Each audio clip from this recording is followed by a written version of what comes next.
R1,000 to Mkhwanazi and an impersonator to appear in court on his behalf following a speeding arrest. Leruta's lawyer, Masekela Masenya, says the delays in this case are an injustice to his client. It's an injustice. I don't know what is the intention, why they keep on answering our request based on the documentation or the content of the docket that they provided to us. Whatever information that they're requesting is not something that is outside the docket. It is from within the docket. Justice delayed is justice denied. It is us who is always been coming to court. It's us asking questions. They are failing to answer the questions. And in Japan, investigations are continuing this afternoon to determine the cause of a huge fire at a Bangkok bar that killed at least 27 people. More than 70 people were also injured following the blaze last night on the outskirts of the Thai capital. The bodies of the victims were taken away this morning before forensic police started their work. It has been described as the deadliest fire in Thailand since a blaze tore through Bangkok's Santika Club during New Year's celebrations in 2009. 67 people were killed and more than 200 injured during that particular incident. Gold is trading at $4,065.59 an ounce. The rand is at 16.36 to the dollar, 21.91 to the pound, 18.69 to the euro, and Brent crude oil is at $77.39 a barrel.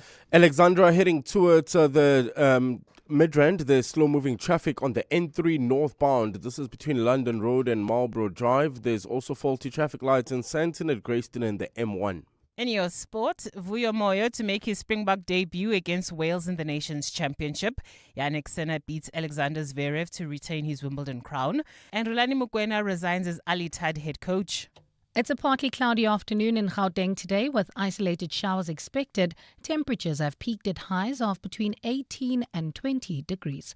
The top story in EWN, emergency service teams are still on the scene of a building collapse in Nanda in KZN this afternoon. EWN, in touch, in tune and independent. For the latest, visit ewn.co.za or download the EWN app. We're calling on Joburg to walk the inner city with us. In 702 Josie My Josie Walk the Talk. Babize bonke. Enter now on primemediaplus.com. You're with John Perlman on 702. Streaming on the Prime Media Plus app, DSTV channel 856, 92.7 and 106 FM.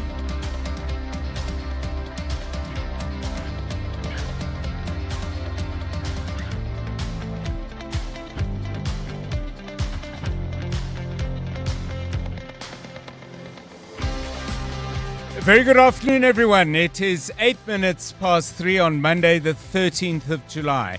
This is 702 Drive with me, John Perlman. Welcome to the show. Hope you had a good weekend. Hope your week is off to a good start on this Monday. The plea deal between Vusimuzi Matlala and the NPA is off after the fraud-accused businessman decided not to accept an offer that would see him spend a longer period in jail. So is this simply a case of back to the beginning again? Or is it a little bit more complicated than that? How do you shift, after all, from someone saying, yep, I'm guilty, to saying, no, I'm not? Are judges absolutely immune to any conclusion they might draw from that? And what about the co-accused? What view do they take of accused number one returning to the dock to stand alongside them after not so long ago he was willing to spill the beans? We'll talk to experienced criminal lawyer Ulrich Roux about all those dynamics after 5. You heard earlier today about a village in Limpopo where some people who lived there decided to build a bridge across a river that people needed to cross in order to access the only clinic that was close by. Alpha Ramushwana was up there. He is going to join us with a more detailed exposition of who he spoke to and what they said. That's coming up at 10 to 4.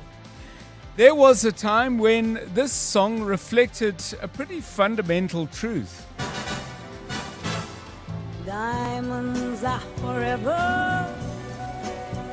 Hold one up and then caress it.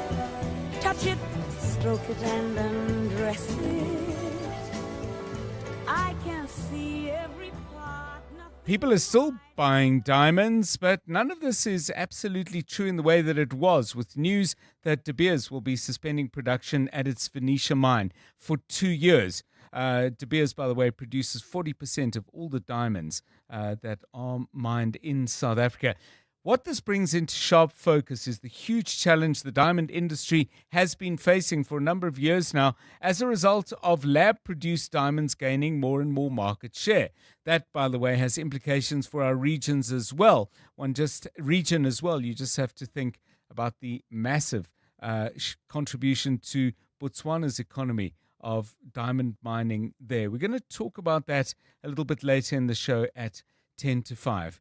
And at the Madlanga Commission today, yet again, an important witness at the last moment, just before they were due to testify, came along and said, well, didn't come along, but sent word that they had been rushed off to hospital and would not be able to attend. The number of people in fitting that description in the life of the Madlanga Commission is substantial. We coined a phrase for it a little bit earlier in the month or last month, I think it was, and said, is there a new syndrome that we might call Madlanga-litis? Of course, we do not know the proper circumstances of Advocate Andrea Johnson's condition, but we did think it made us think about songs where they refer to all sorts of health conditions. And I'm wondering if there's one that you can think of that particularly comes to mind that you especially like. Songs that refer to,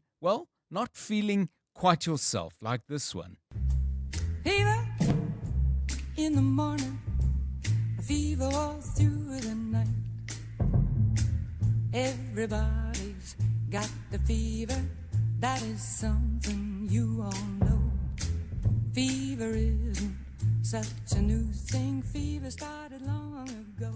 Peggy Lee, lots of covers of that, but I think that's probably certainly the classic version, maybe one of the best. So give us a call on that on 011 883 0702 and 072 702 1702. Songs that refer to not feeling particularly well in some way, shape or form.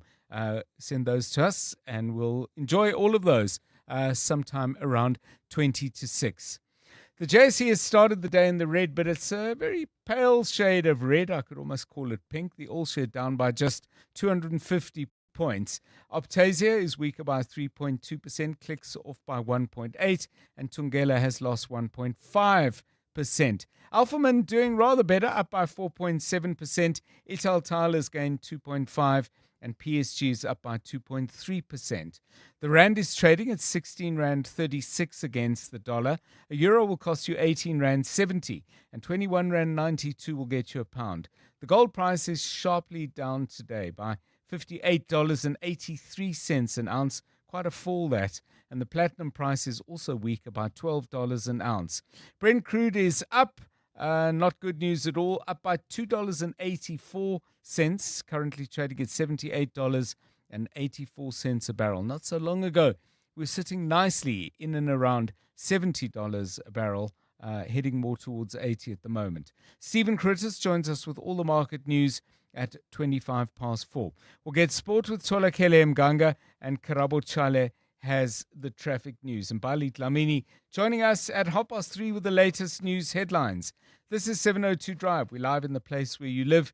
And if it's happening in 702 land, you will hear about it here first. Of course, if there's something we've missed or a story where we might have only got part of it, but not the key, crucial part that you know about, that number again, 072 702 1702 or 011 883 0702. It's 14 minutes past 3. 702. Let's walk the talk. So I don't know if you did some shopping over the weekend. I decided that I would go out and, get lots of stuff, partly because my wife's been away for quite a while, so I needed to stock up and, make the fridge a little less of a bachelor's fridge, just make sure we had everything that we need and get some of the stuff that I know she likes. But I'm struck by how many motorbikes I see zipping around, and many of them are from supermarkets. So that's changed in terms of shopping. The price of petrol would affect the way people go out and shop. The cost of living would affect the way people go out and shop. Cash flow is an element of that. So, simple question. How do you do your grocery shopping, and how has that changed over the years? Is the big shop when you've just been paid still part of your life? Maybe some people actually like going out to the mall, so they don't want to get it all done at once. It's an outing. It's a way to spend time perhaps with a family member or a friend or whatever. So, shopping patterns, yours please on 072 702 1702. Refuwe Litsua putting the show together with Jonathan Fairburn after what I hope was a good weekend. How do you shop? Good afternoon, John, and to the rest of the 702 family. So I used to shop in bulk when I was still living in Res, right? And then I eventually went on to live by myself. And now I just shop weekly because I find that when I do bulk in terms of groceries, it goes to waste. I'm like, oh, I haven't had that gem squash. Now it's gone off. So I shop as I need. But then when it comes to bulk stuff, my toiletry is always in bulk because I find that it's a bit cheaper. Yeah. Yeah, so that's what I do now. Before, I used to buy for the whole month, but now I don't. So you don't hang about waiting for specials and special offers, because if you listen to the Money Show, and Stephen Curtis has touched on this more than once, I think, as to how, in many ways, the turnover of supermarkets is being driven by the fact that they just keep the specials coming. You don't stick about and wait.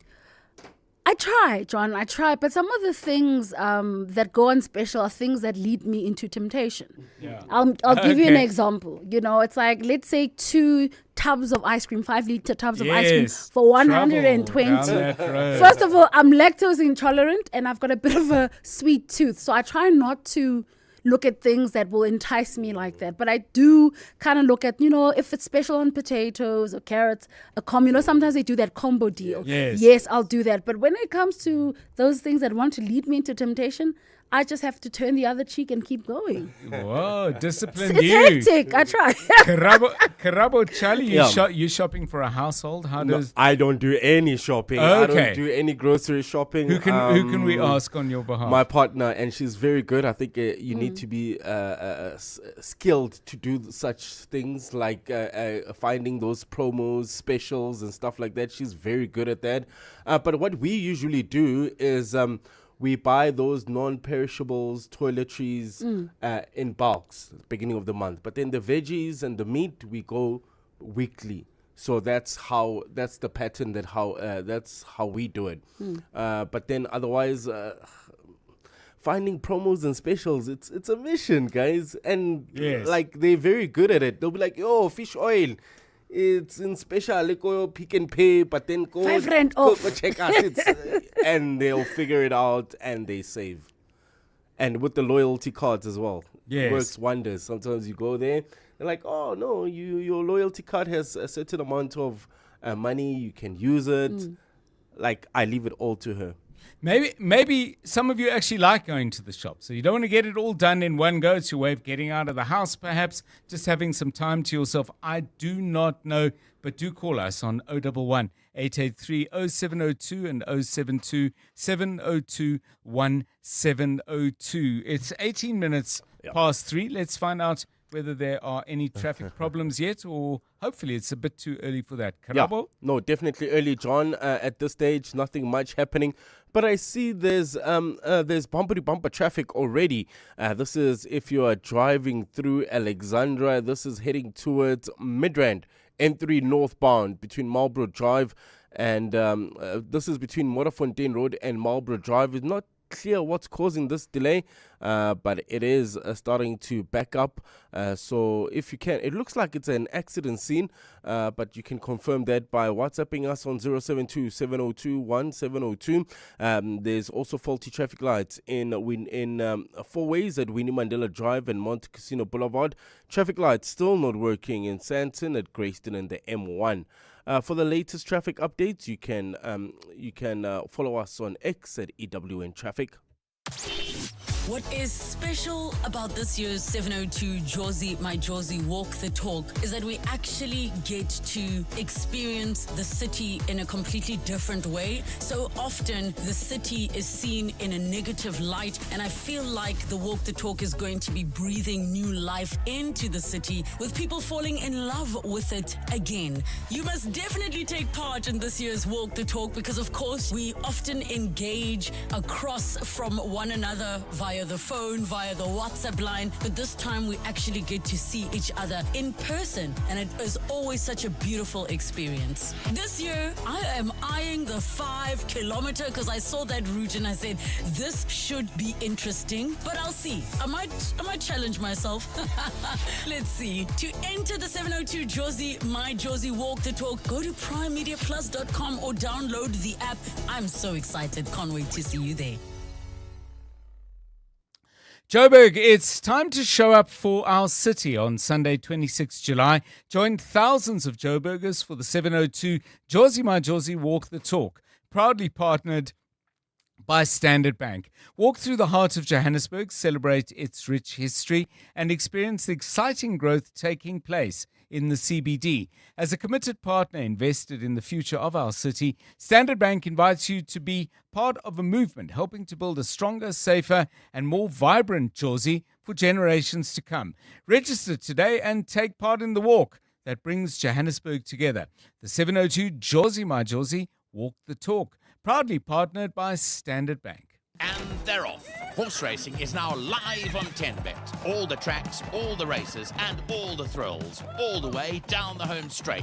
Saddle up and join now at 10bet.co.za. 10Bet is a licensed betting operator and supports responsible gambling. No persons under the age of 18 shall be permitted to bet. Betting can be addictive. Winners know when to stop. South African Responsible Gambling Foundation toll-free counseling line 0800 006 008 or WhatsApp help to 076 675 0710. License number 921096661. Cutting costs means more money for your business. Switch to Outsurance Business Insurance and you get a massive 20% discount on your business insurance premium. Here's Marshall from Bow Electrical. I was with my other insurance for many years, and then I switched to Outsurance Business Insurance. It was a one quick call. They gave me a great cover and a great price. Give them a call. You have nothing to lose. I wish I have switched sooner. Get a quote to switch and save today. Visit outsurance.co.za or call 0800 60,000. Licensed insurer and FSP. TCs and information online. On Sunday, 26 July, the entire city unites for the 702 Jozi My Jozi Walk the Talk. Walk the Talk. And because Joburg is more than just a city, we'll be walking for the people. So join us and help make a difference to homelessness in the city by entering on primemediaplus.com and donating vouchers. Donate a voucher. Which is a cashless way to give, helping people experiencing homelessness access a hot shower, a meal, a bed, or more support. Anybody can join and everybody can donate. 702 Jozi My Jozi Walk the Talk, hosted by the City of Johannesburg. Enter and donate now on primemediaplus.com. You're with John Perlman on 702. Let's walk the talk. Well, a quite extraordinary matter in the courts today. I think it's fair to call it extraordinary. Certainly stories of murder are things that we hear about all too regularly. But this is in regard to a murder that was committed in the United Kingdom sometime last week. And the matter has now found its way via Zimbabwe all the way to South Africa. Appearing in court, Ndodana Chuma, who has been arrested in connection with the murder of his wife and 2 daughters. But he's appearing in South Africa now as well on a charge of possession of an illegal firearm. There's a lot to unravel, a good deal to unpack. Fortunately, in Nkosikona, Malinga Mnisi knows all about it. I'm not sure where to start in Nkosikona, but I think we should probably start in Bedfordshire in the United Kingdom and Ndodana Chuma and why he's wanted by the British police. Fill us in on that just to frame everything, if you will, please. Good afternoon. Yeah, good afternoon, John, as well as to the listeners. Extraordinary indeed. So how this essentially all goes is that these murders take place at his home in the UK, as you've pointed out, and he then flees the UK through Heathrow, past Dubai, and then he lands in Ora Tambo International Airport in Kempton Park on the 5th of July. But what's quite interesting to hear from the authorities on that end of the world is that there's about a 2-day gap between when he is said to have left the United Kingdom and when the bodies of his wife and 2 daughters are then found.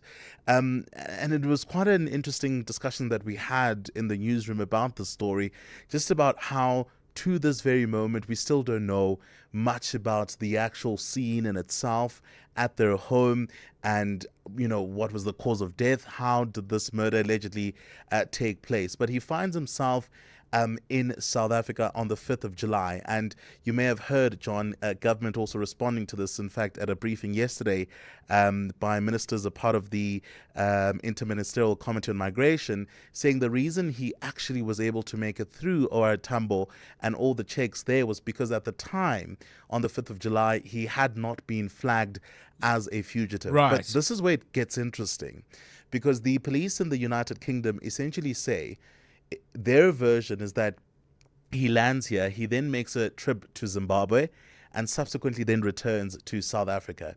But today we had an opportunity to speak to our police, and the national spokesperson, Athlenda Mata, essentially suggesting that that is not their version as the police here in SA, because according to their records, he never left. So he arrived on the 5th. Up until his arrest, he had not left the borders of South Africa. Goodness me. Okay, so they're saying he never ever went to Zimbabwe. Yes, that's what they say. So he's in court today charged with what? Right.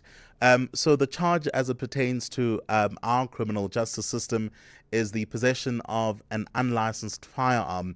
And what we've been able to establish is that he reportedly got this firearm. He bought it upon his arrival. There's also word about him having stayed at a popular hotel, having checked in there right here in Sandton. But he's said to have gone to Alexandra and purchased this firearm. So during his arrest, this firearm was found in his possession. There were also 2 rounds of live ammunition in that firearm. Okay. There's also then allegations that he had intentions to take his own life. But before that could have materialized, the police then arresting him in Kensington on Friday. So he's charged with that case of possession of an unlicensed firearm. But also then there's the issue around the UK now having essentially asked us as South Africa to bring him back so that he's able to answer to the allegations of the triple murder. So in court today, he was in court in the Joburg Magistrates Court, but he appeared before 2 different magistrates in 2 different rooms. You'll ask why. The matters are being dealt with separately. Right. So there's the charge related to the firearm, and then there's the extradition process. So at the next court appearance on the 22nd of July, both matters postponed to then, he will again go through the very same process of appearing for the firearm matter, and then will go to the court dealing with the extradition issue, where a extradition hearing is set to then take place. Mamuloko Gobai, Justice Minister, confirming that once she's received all the necessary documents, she will then be able to sign them, in ensuring essentially that he then goes back to the UK to face the allegations of murder that side. So, I mean, I'm seeing, for example, they describe one news report describes him as a British citizen of Zimbabwean heritage. Right. So I don't know if that's a complicating factor. It shouldn't, because irrespective of his nationality, the crimes, one was committed in South Africa and one was allegedly, both of them, was committed in the UK. Is there a sequence here? I did hear one report where they said, no, well, they will have to hear out the firearms matter first, but I'm not sure why that would be, because in terms of the order in which the alleged crimes took place, the first one took place. The first one that took place was allegedly the murder of Notabo Chume, his wife, and the 2 young girls, Natalie and Nala. Right. So just to go back quickly to the point you make around his nationality, I had a glance at the charge sheet, and I can safely say it says he is a British national. Of course, there's origins and heritage in Zimbabwe, but he had essentially, it seems, been there long enough to have then gotten to be a British national. But around the sequence of events, and this is what Athlenda Mate was telling us as journalists is that in their understanding, the court process as it pertains to the firearm-related charge has to play out. And if found guilty, Mate says that he'd have to serve out that sentence here at home. But then she went on to explain that they are in discussions with authorities in the UK, and I suppose it's about really trying to find consensus on how they could navigate this particular issue where he's allegedly committed a crime there, and now he's gotten here, committed allegedly another crime, and how do we then balance those issues? Because I can safely tell you, John, just from gauging through UK media and the authorities that side, they want to have him back as soon as possible to be able to prosecute him on the murders. Sure. This is one that has a lot of entanglements, a lot of complexity, but doubtless it will unfold. I suspect they're going to do the extradition first. But anyway, what do I know? If you know more about this, you must have absolutely had experience of this as a criminal lawyer where there's an extradition element involved. If you do give us a call on 011 883 0702 and 072 702 1702, 29 minutes to 4. Right, let's get the very latest eyewitness news with Mbali Dlamini. Good afternoon. Thanks, John. Good afternoon. Residents of a Limpopo village who cannot afford to use a makeshift bridge have now been left with no choice but to swim across a gushing river to reach a local clinic. A group of frustrated men took matters into their own hands by building the bridge linking two villages, charging those who want to cross 20 rand. The bridge is constructed using thin sticks as handrails, 3 wooden logs to support the structure, and corrugated iron sheets laid to create a walking surface. Alpha Ramushwana reports. As EWN walks closer to the makeshift bridge, one thing that's hard to miss is the sound of the Tuatse River gushing at full force. The river is flooded, with its discolored water flowing almost to the brim. But the newly built makeshift bridge, which bounces up and down with every step, is what residents have been longing for. 3 young men approach the bridge, but its owners turn them away because they cannot afford to pay the crossing fee. Nkhetwa Malachi, one of the bridge's owners, watches as the young men take off their clothes, tie them around their necks, and slowly walk across the river to the other side. We make people pay because we also need to put food on the table. We do not build this bridge for free. It pains us to see people swimming across the river, but they would have to pay us if they want to use our bridge. But those who can afford to use the bridge do so knowing that it could collapse any time. Alpha Ramshwana, Eyewitness News, Beggarsfort in Limpopo. South Africa and the European Union have launched the first government-to-government talks aimed at driving investment into the country's green economy. The dialogue under the Clean Trade and Investment Partnership officially kicked off today. It's designed to implement the landmark agreement signed in November last year, which seeks to deepen trade and investment while supporting the transition to a low-carbon economy. Annelita Fandese reports. Both sides have agreed to establish dedicated working groups that will identify priority projects, remove barriers to investment, and accelerate implementation. The focus areas include expanding renewable energy generation, building new electricity transmission infrastructure, and reducing South Africa's reliance on coal. The dialogue is also expected to help mobilize private sector investment and create new opportunities for businesses on both sides. The European Union says the partnership is designed to support South Africa's industrialization and energy transition while building resilient, sustainable supply chains for products essential to the global green economy. Annelita Fandese, Eyewitness News.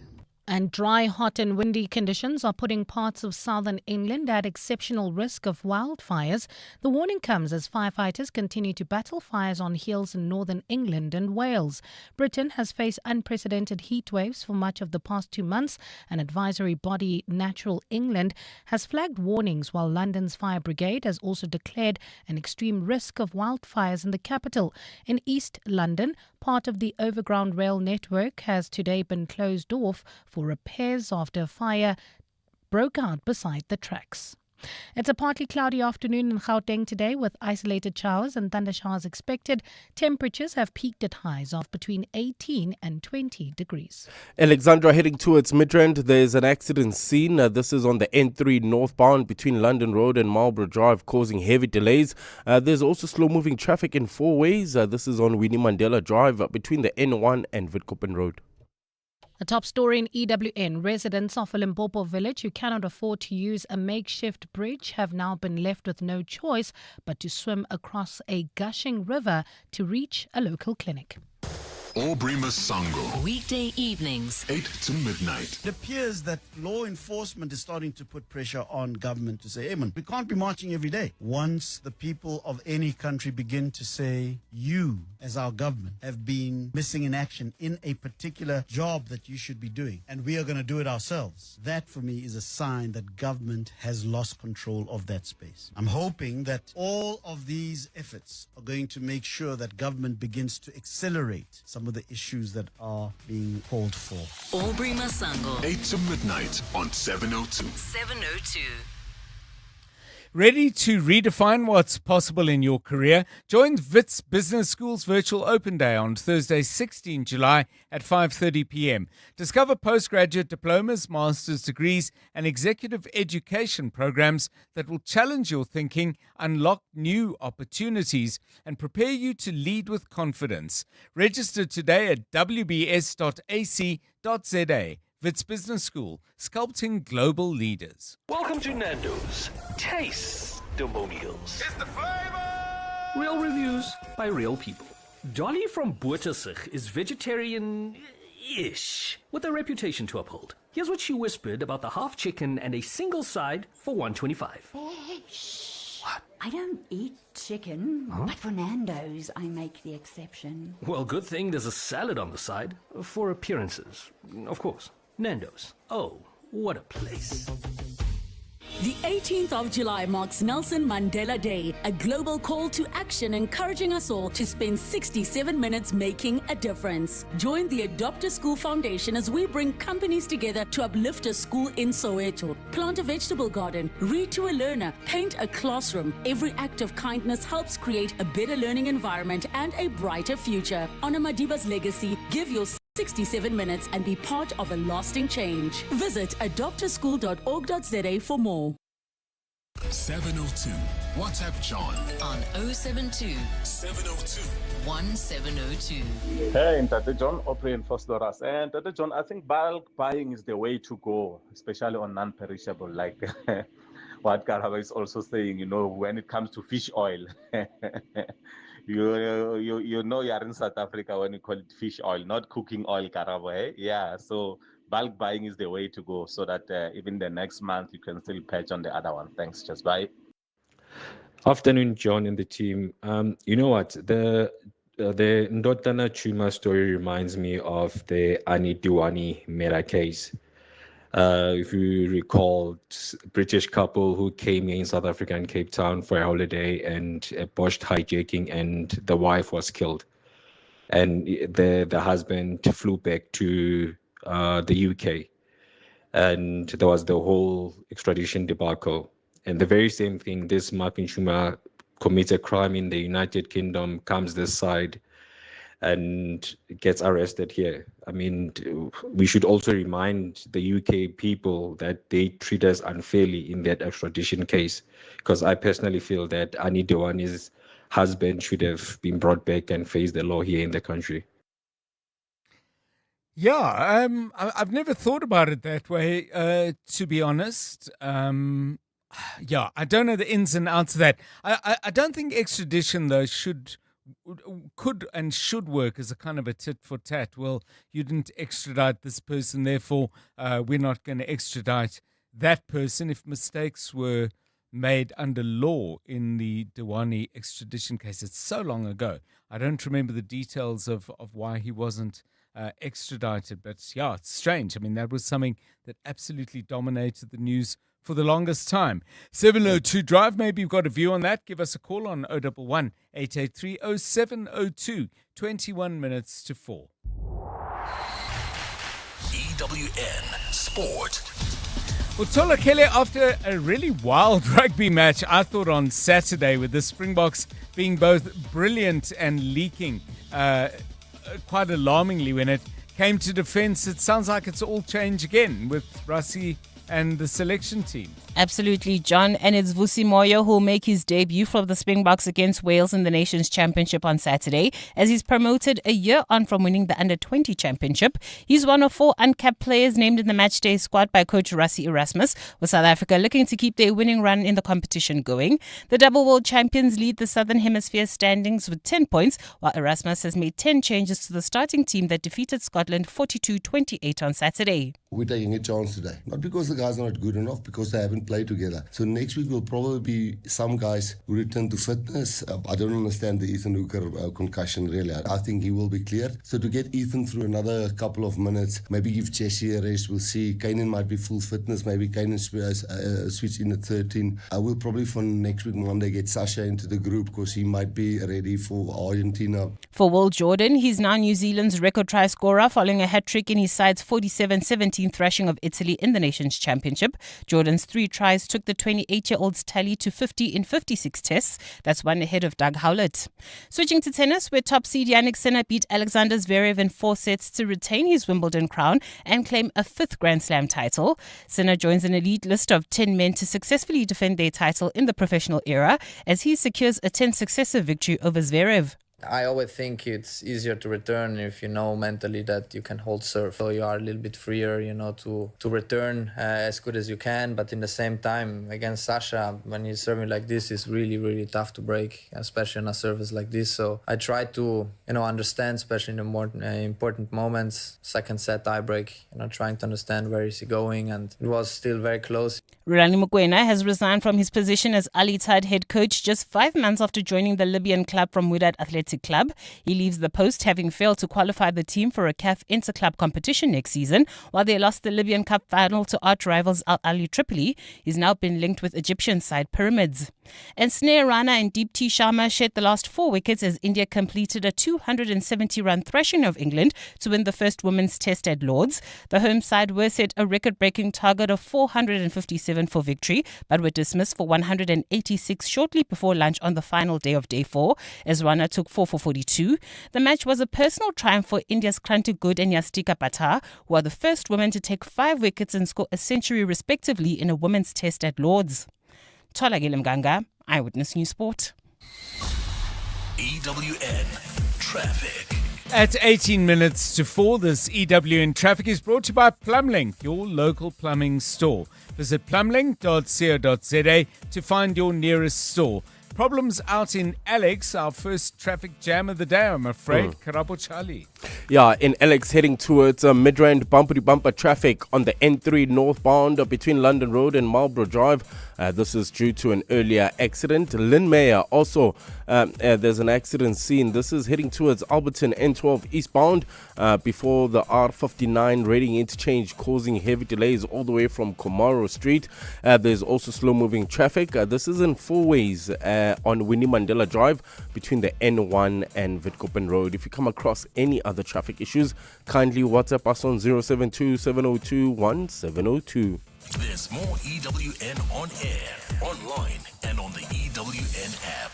South Africa, it's time to turn up the heat. Plumlink is bringing you the Mzansi warm-up with reduced prices on quick cart geysers. Choose from 100 and 150 litre geysers, reliable, powerful, and built to keep your home piping hot this winter. With over 160 stores nationwide, there's a Plumlink near you. Get yours now for just $4,799, limited time only. Hot water, hot deals, don't miss out. Plumlink, your local plumbing store. You're with John Perlman on 702. Let's walk the talk. Getting some great song suggestions, I must say. Songs that refer to not feeling that well. Let's just frame it as broadly as that. We were prompted to talk about that by yet another person due to appear before the Madlanga Commission at the last minute, letting the Commission know through their lawyers that they were unavailable to appear today. That was Andrea Johnson, head of IDAC. I've been asking you about your shopping habits and how they've been changing. Says D. The one thing I really hate is loyalty cards. Someone can find an easy way. If someone can find an easy way instead of me carrying almost 10 loyalty cards, that will be great. That's why I get frustrated shopping and I just give up. Some people keep them in their phones, eh? I mean, you see, but yeah, I don't. I'd rather have the physical card, but that's me. Renel says no more bulk or monthly shopping for us. We now save a fortune by only buying what we need and when we need it. We also eat fewer meals and smaller dinners, like French toast. So, Tolakele, what we've been exploring, so many things have changed. Firstly, post-COVID, more than ever before, you can actually order food, your groceries, and they get delivered. There's the petrol price, which discourages driving to malls. There's the cost of living, which on the one hand encourages bulk buying, but not everybody has the cash or the fridge space, for example, to buy in bulk. So how's your shopping changed? For me, my end of the month shopping is for like the big items, like your laundry detergent, all of those things. Then when it comes to food, I do it every 2 weeks. And even then, if I'm buying something, I'm saying to myself, what are you going to use this for? I'm not just buying it to say, okay, it's nice to have lettuce, but am I planning to use the lettuce, or am I going to sit there after like 5 days and then it goes off? So I'm very intentional. I have tried the shopping list method. I'm just not one of those people that will stick to their shopping list, unfortunately. Yes. So I always say to myself, if I buy food specifically, what am I going to cook? And also I have to give myself a limit to say, if in 3 days it doesn't get cooked, it means you're not buying it the next time you go shopping. Okay, so that's the way Tolakele goes about things. Give us your thoughts on 011 883 0702 and 072 702 1702. Now, some people are just getting in touch with us on Shreen Dewani, and telling us that actually he was extradited and he stood trial. And he was acquitted by the court. I have to be honest, my memory is weak, but on this particular story. But Lee says Dewani was extradited to South Africa and stood trial, but was not found guilty. Someone's palm was greased to find him not guilty. I do not know anything about that, as to whether that was ever even dug into the possibility of a miscarriage of that kind. But yeah, now I recall a trial did take place and he was extradited. Okay, anyway, 13 minutes to 4. Drive home with John Perlman on 702. Let's walk the talk.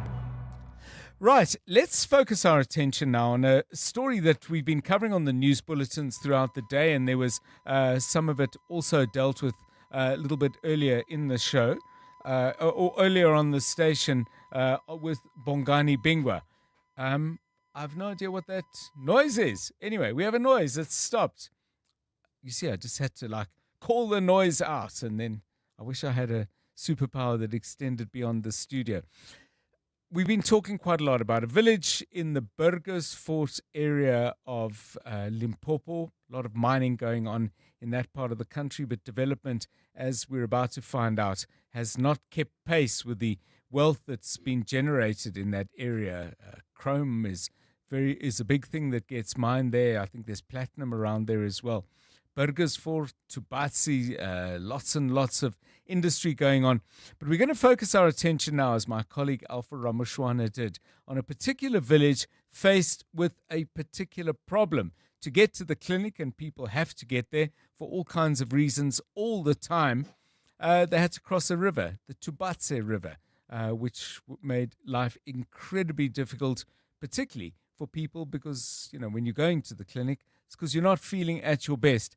Alpha, very good afternoon to you. You've had a very interesting trip and seen some very interesting things, prompted, I believe, by a social media video. We're going to listen to your reports and your conversations with people in the area, but just remind people as to how you ended up in that part of Limpopo. Good afternoon. Good afternoon, Tata John. So we saw a video on social media of a group of men building a bridge on their own to cross the flooded Tubatse River.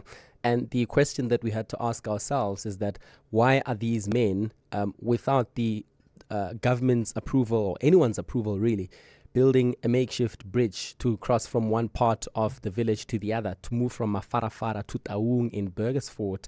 Right. And when we figured out that they just merely wanted to move from one side of the village to the other where they can access the nearest clinic, then we decided that it would be worth it to actually go to Burgersfort in Limpopo to actually figure out what the exact story is. And basically what we found is that they decided to build it because they've been begging for a bridge to cross the river for 32 years now. Okay, well, let's hear some of the people in the area. Let's hear what they've got to say, and then Alpha and I will talk some more. That is the sound of the Tubatse River, with its raging waters surging downstream. For decades, residents have relied on what they call Siwaiwai, which is a makeshift raft to cross from Mafarafara to Gataung. But now a makeshift bridge built from wooden logs, corrugated iron sheets and sticks has come to their rescue. As EWN attempts to cross the poorly built bridge, the first thing noticeable is the structure swaying from side to side with every step. A heavy step causes the bridge to bounce up and down, with the force of the river water felt just beneath the walking surface. Thin sticks have been used as handrails, but a strong grip could easily break them, exposing residents to the risk of falling. Mkhetho Malachi, one of the men who built the bridge, says they are aware of the risks, but believe it is better than having to swim across the river. We are aware that the bridge could potentially collapse, but I'm a builder and I know how to prevent that from happening. So we are here 24/7 to make sure that nothing of that sort happens. But the bridge is not open for free. The men who built it charge residents 20 rand for 2 trips across the bridge. We make people pay because we also need to put food on the table. We do not build this bridge for free. It pains us to see people swimming across the river, but they would have to pay us if they want to use our bridge.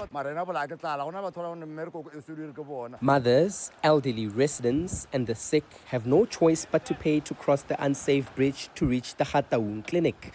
Elderly resident Robert Malachi says many people know the bridge is a disaster waiting to happen, but says they have no other choice. Pregnant mothers use the bridge whenever they need to rush to the clinic. What pains me is that if the bridge collapses while a pregnant woman is crossing, we would lose 2 lives. At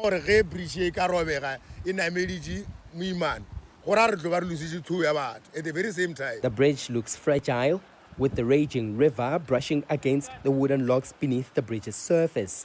55-year-old Nelly Marale says despite its unstable condition, the bridge is still far better than having to swim across.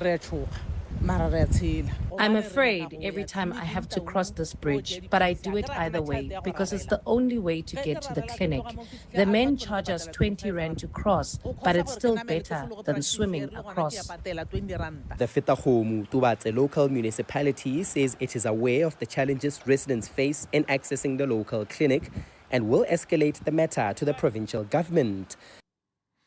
Yeah, it's an intriguing story, Alpha, and great work there, which really, raises questions way beyond that village and the difficulties they face as a result of lack of development in the area. But I want to go on a number of issues that have already come up in the course of the day.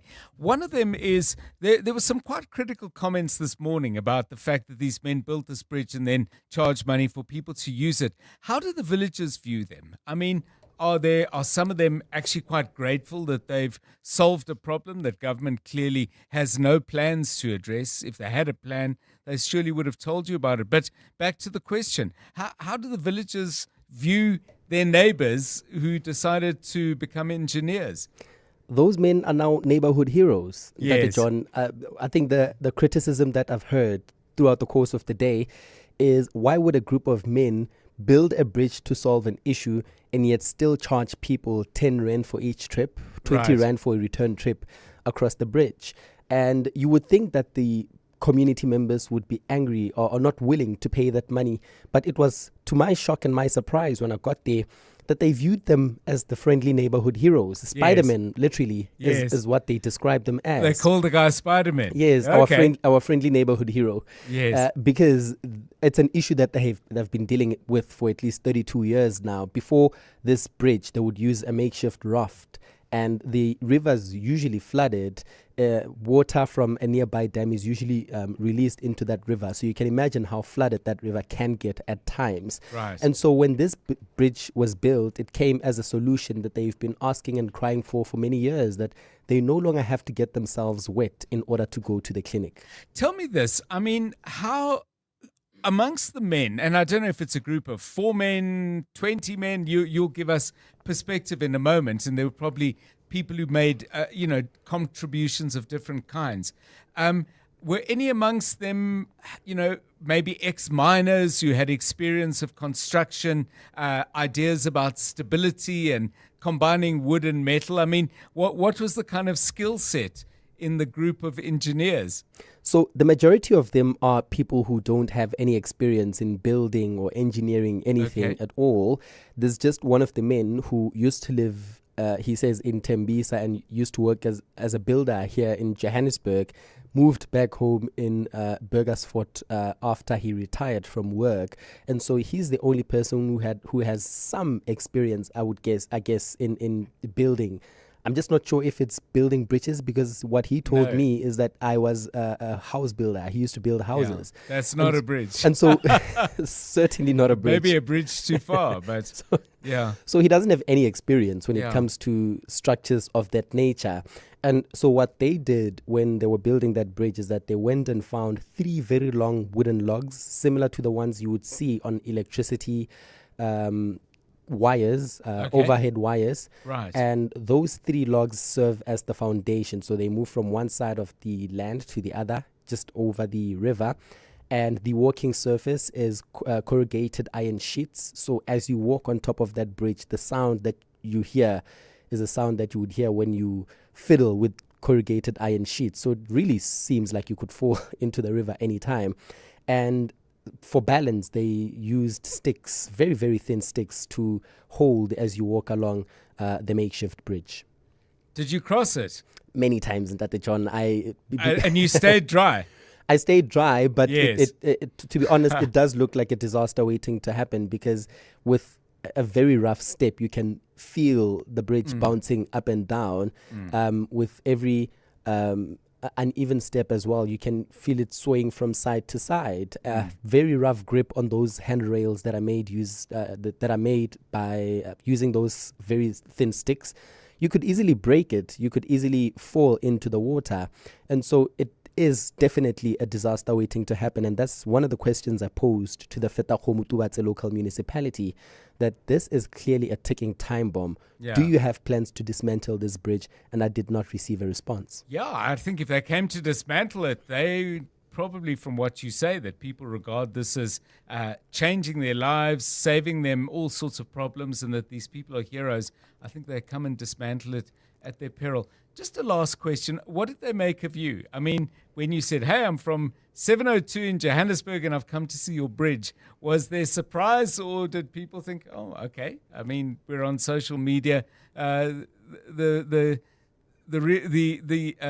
formal media was never going to be far behind.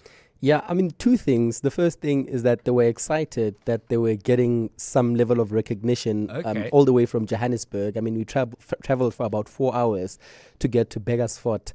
They were just excited that they were getting some form of recognition for the work that they did to assist the villages of Mafarafara and Taung in Burgersfort in Limpopo.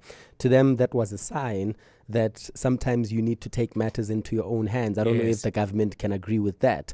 But the second thing is that they wanted to prove to the people that they put in power when they marked an X on the ballot paper that we can do things on our own when you don't come to the party or when you don't show up. And clearly, that's what they did. Fascinating. Thank you so much. And Alphas, you go to the EWN website, ewn.co.za. Check out the visuals that go along with this intriguing story. Maybe you live in a community, either rural or urban, where you've also just decided, you know what, we will build it ourselves, and they will come, as the movie said. Give us a call on that on 011 8830 702 and 072 702 1702. 702 Afternoons with Relebogile Maboja, 1 to 3 p.m. Just to clarify, let's say a couple went and did it together and it was intended to go into her, it belongs to her. However, if that embryo was intended to go into the womb of a surrogate, who does it belong to? So in that scenario, the recipient is the surrogate mother. That creates all kinds of gaps in our law because the surrogate mother doesn't really have a particular interest in that embryo other than to try and assist the parents. So if the parents split up, the law is very clear on that aspect, and that is that the surrogate mother will own that embryo. Attorney specializing in surrogacy and fertility law, Robin Friedman. 702 Afternoons with Relebogile Maboja. Let's walk the talk.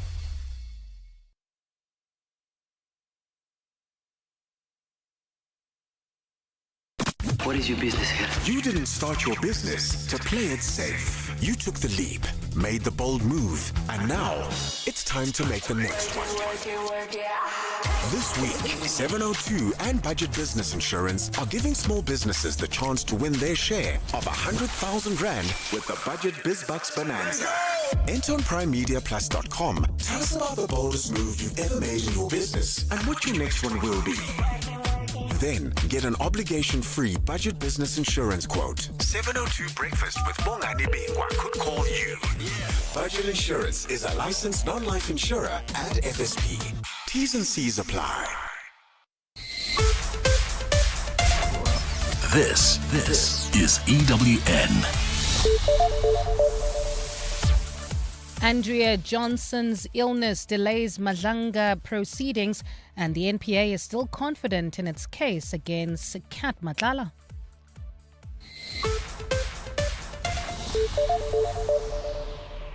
Good afternoon, I'm Bali Dlamini. Evidence leaders at the Madlanga Commission say it's not possible to continue their probe into the head of the Investigative Directorate Against Corruption, Andrea Johnson, in her absence.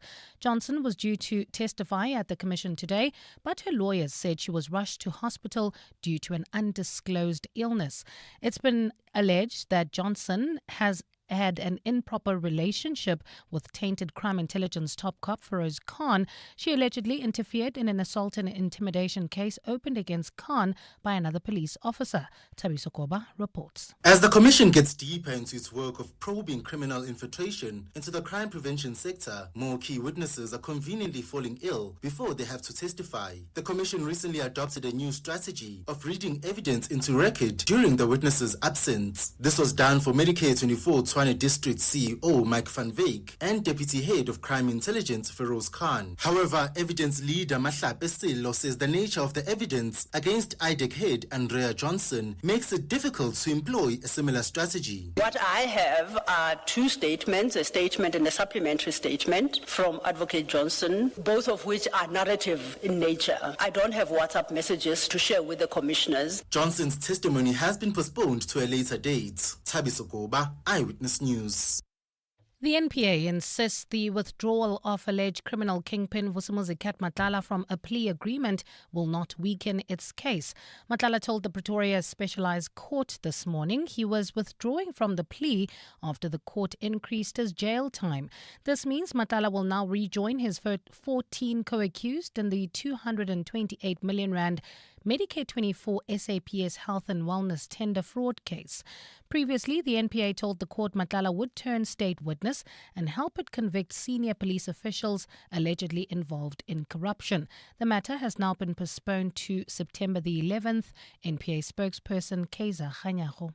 It is a blow in as far as the police concerned, but not in as far as the matter, the case is concerned, because you must remember, because of all of those things that the magistrate said, he was already accused number one in the other case. And that is purely because we believed even there that he's the mastermind behind the whole thing. That's why it is the other cases, Matlala and others. Therefore, we still have evidence against him, and he knows.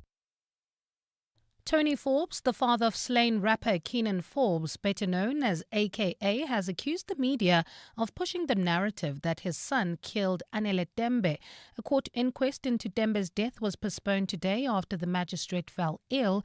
Dembe, who was AKA's fiancé at the time, fell from the 10th floor of the Pepper Club Hotel in Cape Town, dying in April of 2021.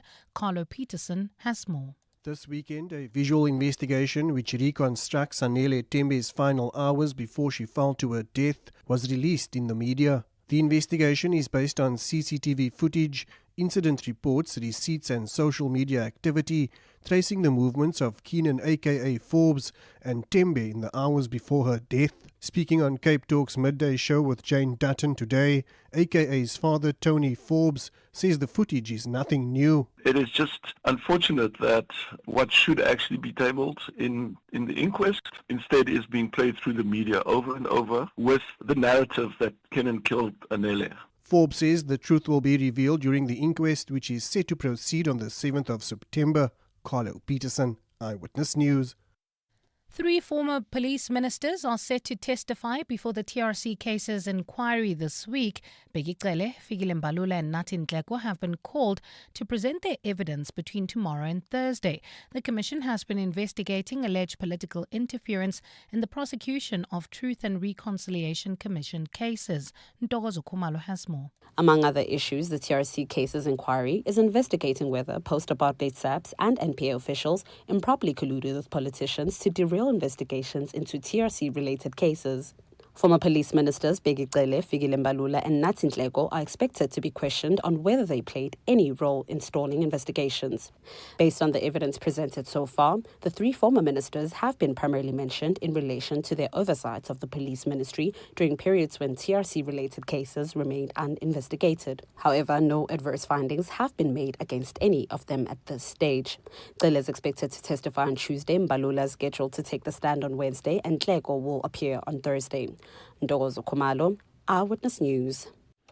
And dry, hot and windy conditions are putting parts of southern England at exceptional risk of wildfires. The warning comes as firefighters continue to battle fires on hills in northern England and Wales. Britain has faced unprecedented heat waves for much of the past 2 months. An advisory body, Natural England, has flagged warnings, while London's fire brigade has also declared an extreme risk of wildfires in the capital. Gold is trading at $4,065.59 an ounce. The rand is at 16.36 to the dollar, 21.91 to the pound, 18.69 to the euro, and Brent crude oil is at $77.39 a barrel. Driving through Alexandra, there's bumper-to-bumper traffic on the N3 northbound between Modderfontein Road and Marlborough Drive. This is due to an earlier accident. Also, traffic pressure in Bedfordview. This is heading towards Germiston. N3 southbound between Modderfontein Road and the Galdenes interchange. In your sport, FIFA exploring whether to expand the World Cup to include 64 nations. Slaven Bilic reappointed Croatia head coach, and a Colombia player in hiding after death threats following crucial miss. A partly cloudy Tuesday in store for Gauteng tomorrow. Johannesburg drops to overnight lows of 4 degrees, peaking at 19. Pretoria 5 and 20, and Vereeniging 3 and 20 degrees. The top story in EWN. Evidence leaders at the Madlanga Commission say it's not possible to continue their probe into the head of IDAC, Andrea Johnson, in her absence. EWN, in touch, in tune, and independent. For the latest, visit ewn.co.za or download the EWN app. Joburg is more than just a city. It's an energy that connects us all. That's what makes this one so special. In 702, Josie My Josie Walk the Talk, hosted by the City of Johannesburg. Enter now on primemediaplus.com. 702. Drive home with John Perlman. John Perlman, 3 to 6 p.m. On 92.7 and 106 FM. Let's walk the talk. 702 Drive, it's 8 minutes past 4. What kind of day are you having? Decent enough, I hope. It is Monday. It's the start of a new week. There's a lot of week still to go, but I do hope that you are off to a good start. Plenty of news, plenty of interesting things going on, including we're going to be looking closely at what is behind, well, not so much, we know what is behind the decline in the diamond industry, not just here, but all over the world. And that's not anything new, but the consequences being strongly felt in South Africa today, with news that De Beers is going to suspend production at its largest mine, the Venetia mine in Limpopo province. 3,500 people work there, I believe, and that's going to be suspended for 2 years. All of this, of course, is in the context of lab-produced diamonds, artificially produced diamonds. I'm not sure of what the most precise term for that is, but we'll talk to Sanchia Mincha, who is the managing director at the Jewelers Network, to just get a sense of what it's like working in an industry that is going through transformation as profound as this. I'm sure the De Beers element of it will be picked up on the Money Show as well. Stephen Curtis in at 25 minutes past 4, just to give us an update on the markets, first of all, but secondly, later in the show, he'll tell us what he plans to do with his 2 hours between 6 and 8.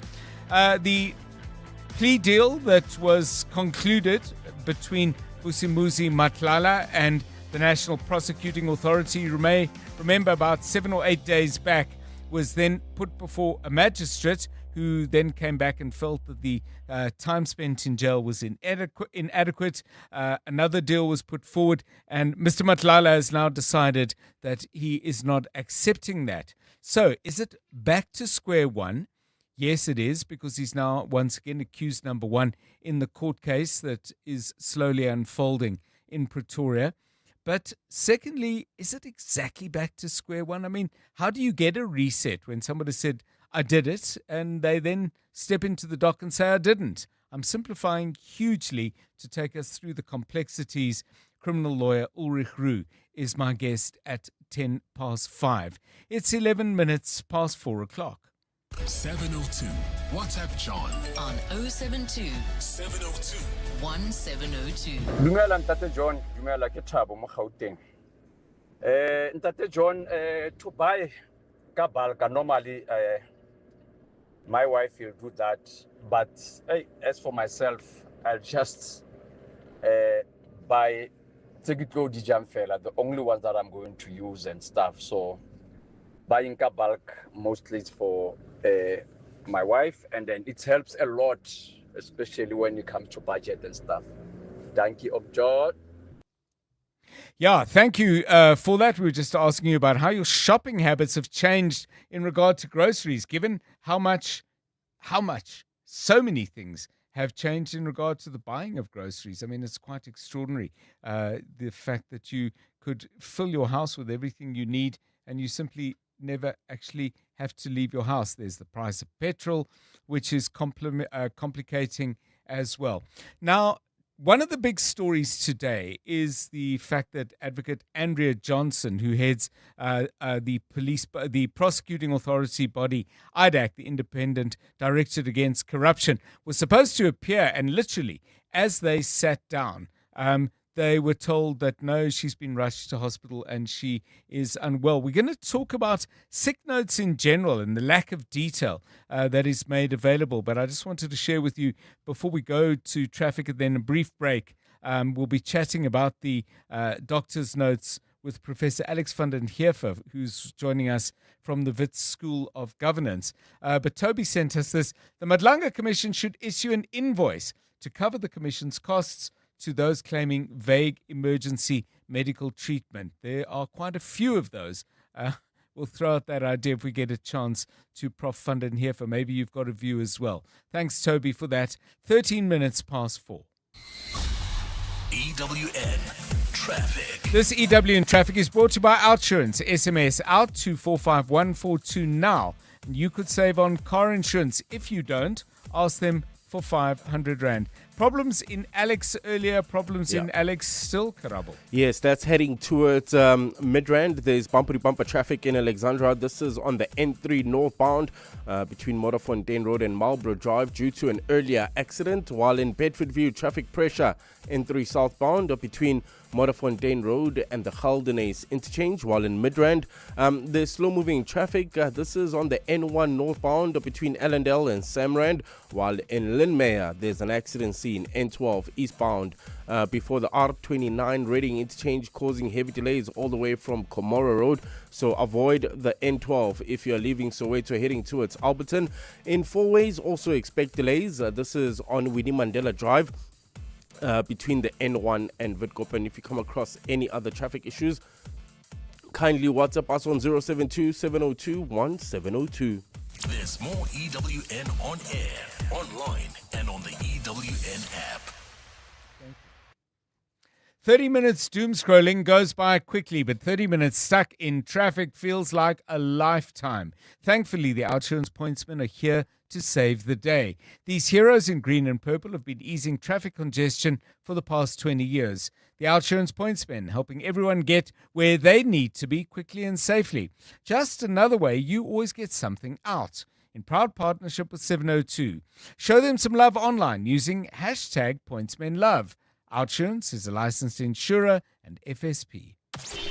What I love about this year's 702 Josie My Josie Walk the Talk is that it's taking people back into the Joburg CBD. And for people to be able to see the work that Josie My Josie has been doing, how they've been fixing up the city, I'm so excited for people to see that. You should take part in this year's Walk the Talk because if you haven't been into the Joburg CBD in a long time because you're worried about safety, about crime, it's an incredible opportunity for you to go and see what's been happening in the Joburg CBD, what Josie My Josie has been doing, what the residents of Joburg have been doing. This year, I'm going to take part in the Walk the Talk because I can't wait to see the reaction of people when they go back to the Joburg CBD and to just feel that energy and feel the pulse of the city and for people to return and for the city to be rejuvenated and for people to want to get involved in being part of that. To enter the 702 Josie My Josie Walk the Talk, go to primemediaplus.com. I'll see you on the streets. Vandalism and theft of water infrastructure affects everyone. Damage to pipes, meters, valves, reservoirs, and other critical infrastructure can result in water outages, low pressures, sewer spillages, and costly repairs that impact communities across Johannesburg. Joburg Water urges residents to help protect public infrastructure by reporting suspicious activity affecting the water network.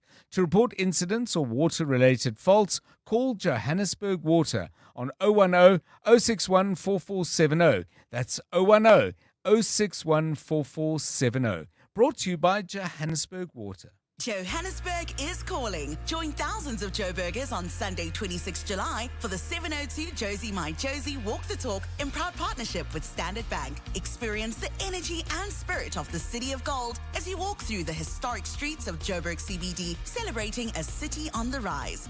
As an iconic brand deeply connected to Johannesburg, Standard Bank invites you to be part of a movement that's bringing communities together and showcasing the best of Josie. Starting and finishing at Ellis Park, this is more than a walk. It's a celebration of our city and its growth journey. The 702 Josie My Josie Walk the Talk, proudly partnered by Standard Bank.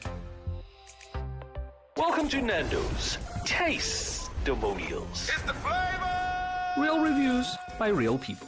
Nadine from Belito is no scallop, but she did call the flame-grilled half chicken in Nando's unique peri-peri recipe with a single side of your choice for $125 dope. Whoop, whoop, whoop, whoop, whoop. Okay, sorry. Relax, Nadine. The only thing we're busting here is your hunger. Okay? Nando's. Oh, what a place. Nedbank Business Ignite on 702 have been looking for small businesses that turned real challenges into powerful solutions. One business will be walking away with 200,000 Rand in cash, complemented by strategic business support, mentorship and growth tools. Catch 702 Breakfast with Bongani Bingwa on 17 July from 6 a.m. when we'll announce the winner of Nedbank Business Ignite on 702. T's and C's apply. Nedbank, an authorized FSP and registered credit provider. You're with John Perlman on 702. Let's walk the talk.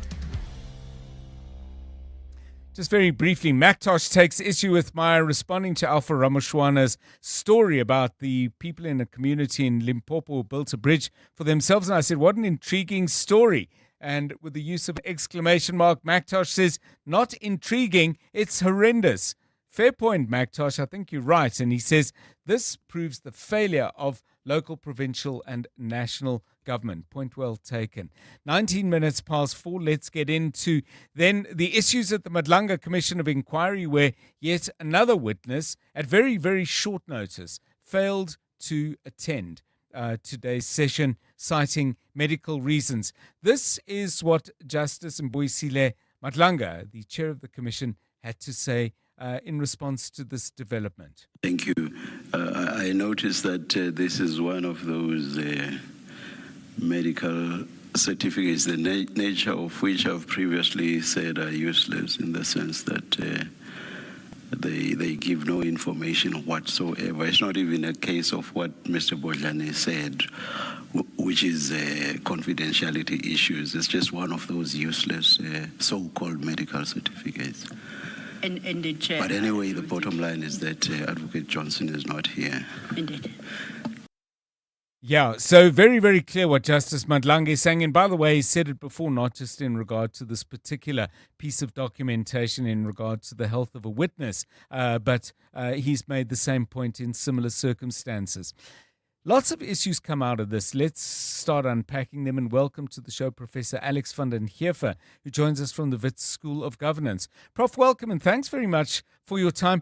There are a number of issues here, and they arise not just in very specific contexts like commissions of inquiry, as has been the case today, but I'm sure they arise in the workplace as well. On the one hand, confidentiality, on the other hand, credibility. Is there a sweet spot in the middle, or is the law perhaps insufficiently precise on the matter? Good afternoon to you.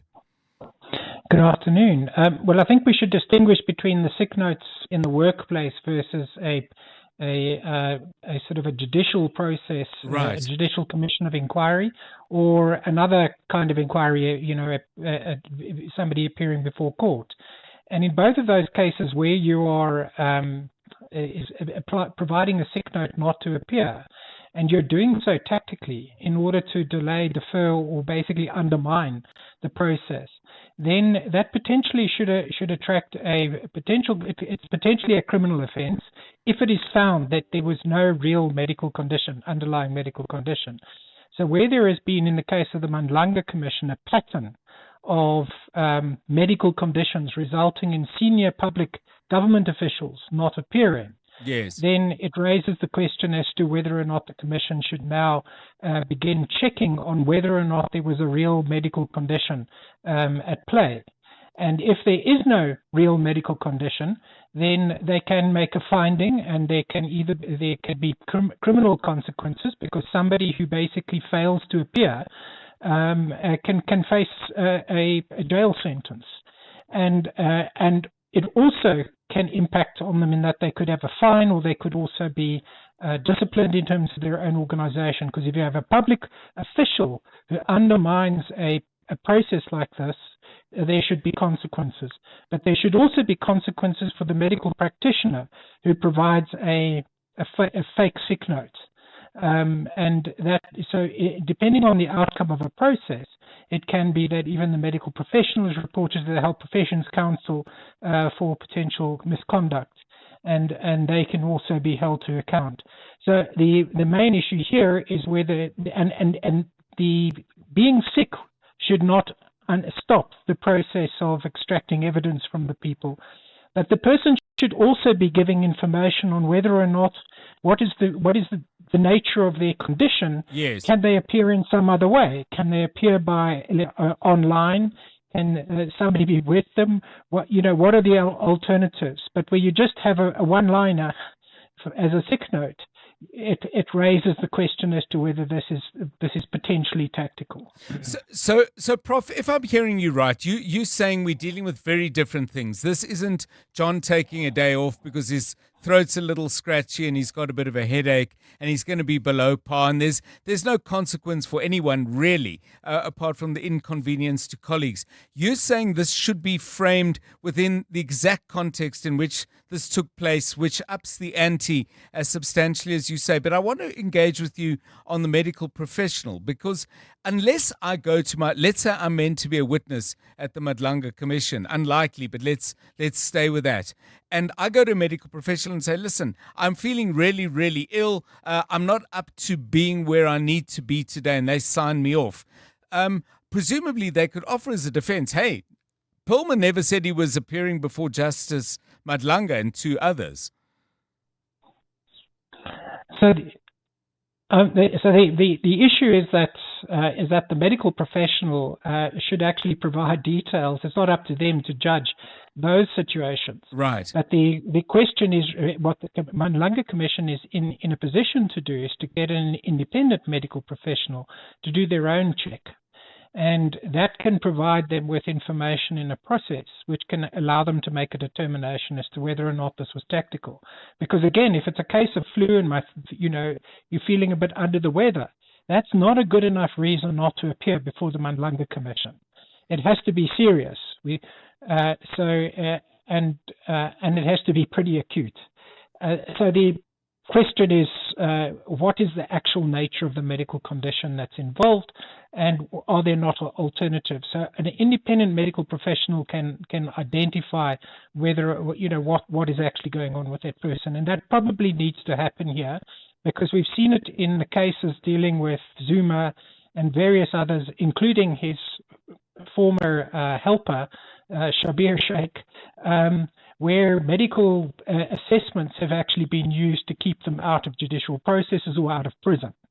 And there hasn't been a lot of alternative checking of the true nature of the medical conditions, and it's being used as a get-out-of-jail-free card, quite literally, in the case of both Zuma and Shabir Sheikh, and it should not be. So I want to refer to, somebody else who didn't appear before the commission, and there's quite a few that come to mind. Brown Mukhotsi delayed one of his appearances. Suleiman Karim has been in hospital on a couple of occasions, I think. Mike van Wyk, Medicare 24 CEO, a crucial witness. He didn't appear because, and it was said he was having panic attacks. Now, how should something like that be ruled? I mean, if for the sake of argument, Advocate Johnson was in a state of extreme anxiety about this fear, is that an as medically accessible condition? I'm sure I'm mangling the English language, but cardiac arrest is perhaps more clear cut.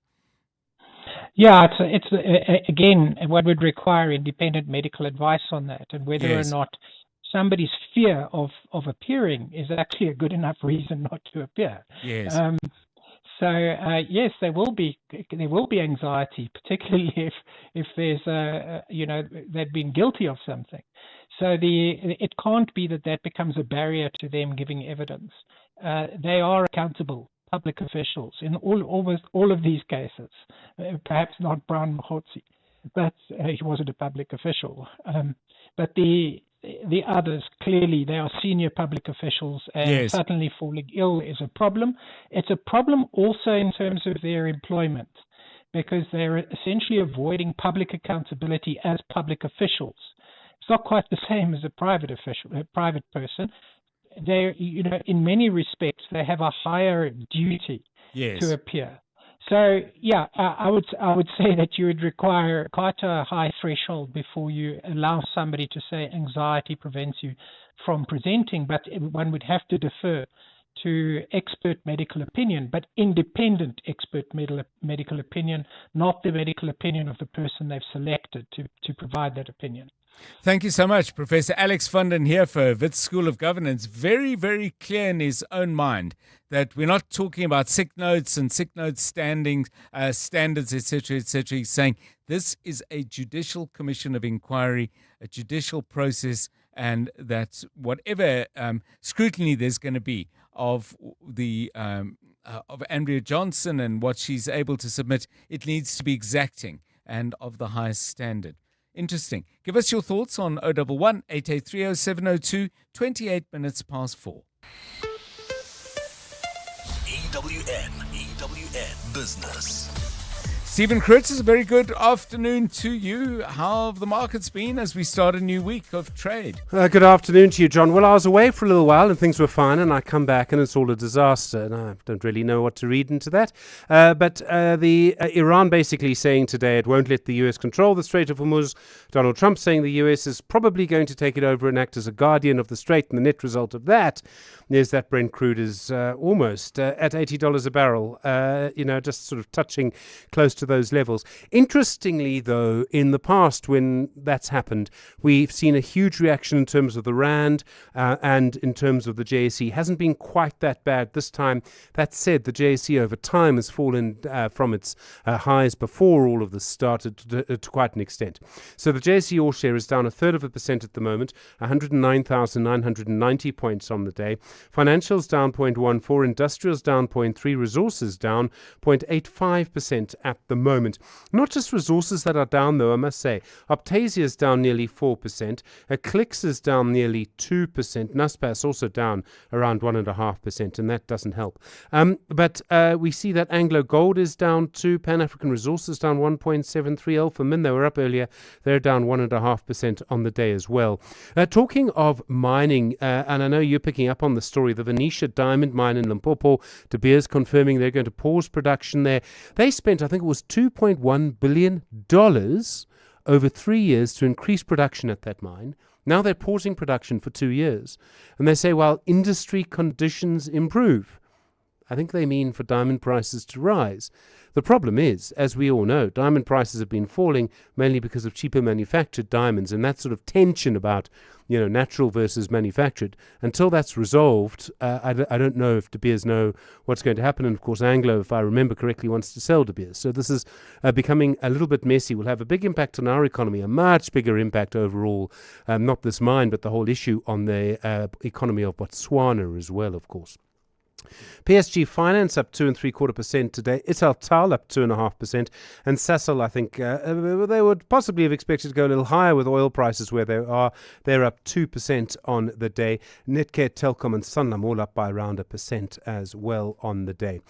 In the US, obviously, we're seeing that higher oil prices weighing on things a little bit. That said, the Dow Jones is up 0.17%, but the Nasdaq is down 1%. People worried about global trade there, and the S&P 500 down 0.33%. The gold price, $4,034.70. Platinum, $1,616.20. Brent crude, $78.66 a barrel. The rand to the dollar could have been worse, John. 16.39 to the euro, 18.70 to the British pound, 21.92. Stephen Curtis, EWN Business. Thanks, Stephen. 29 minutes to 5. Let's find out what's happening out in the wide world and get the latest news with Mbali Dlamini. Good afternoon. Thanks, John. Good afternoon. Parliament's Standing Committee on Finance wants Minister Enoch Godongwana to account for his decision to withhold funds from 69 municipalities. Chairperson Joe Masangwanyi says he would have expected Godongwana to discuss the matter with Parliament first. Masangwanyi says he believes Cooperative Governance Minister Velenkosini Hlabisa and the SA Local Government Association were also caught off guard by the move. Lindsay Dentlinger has more.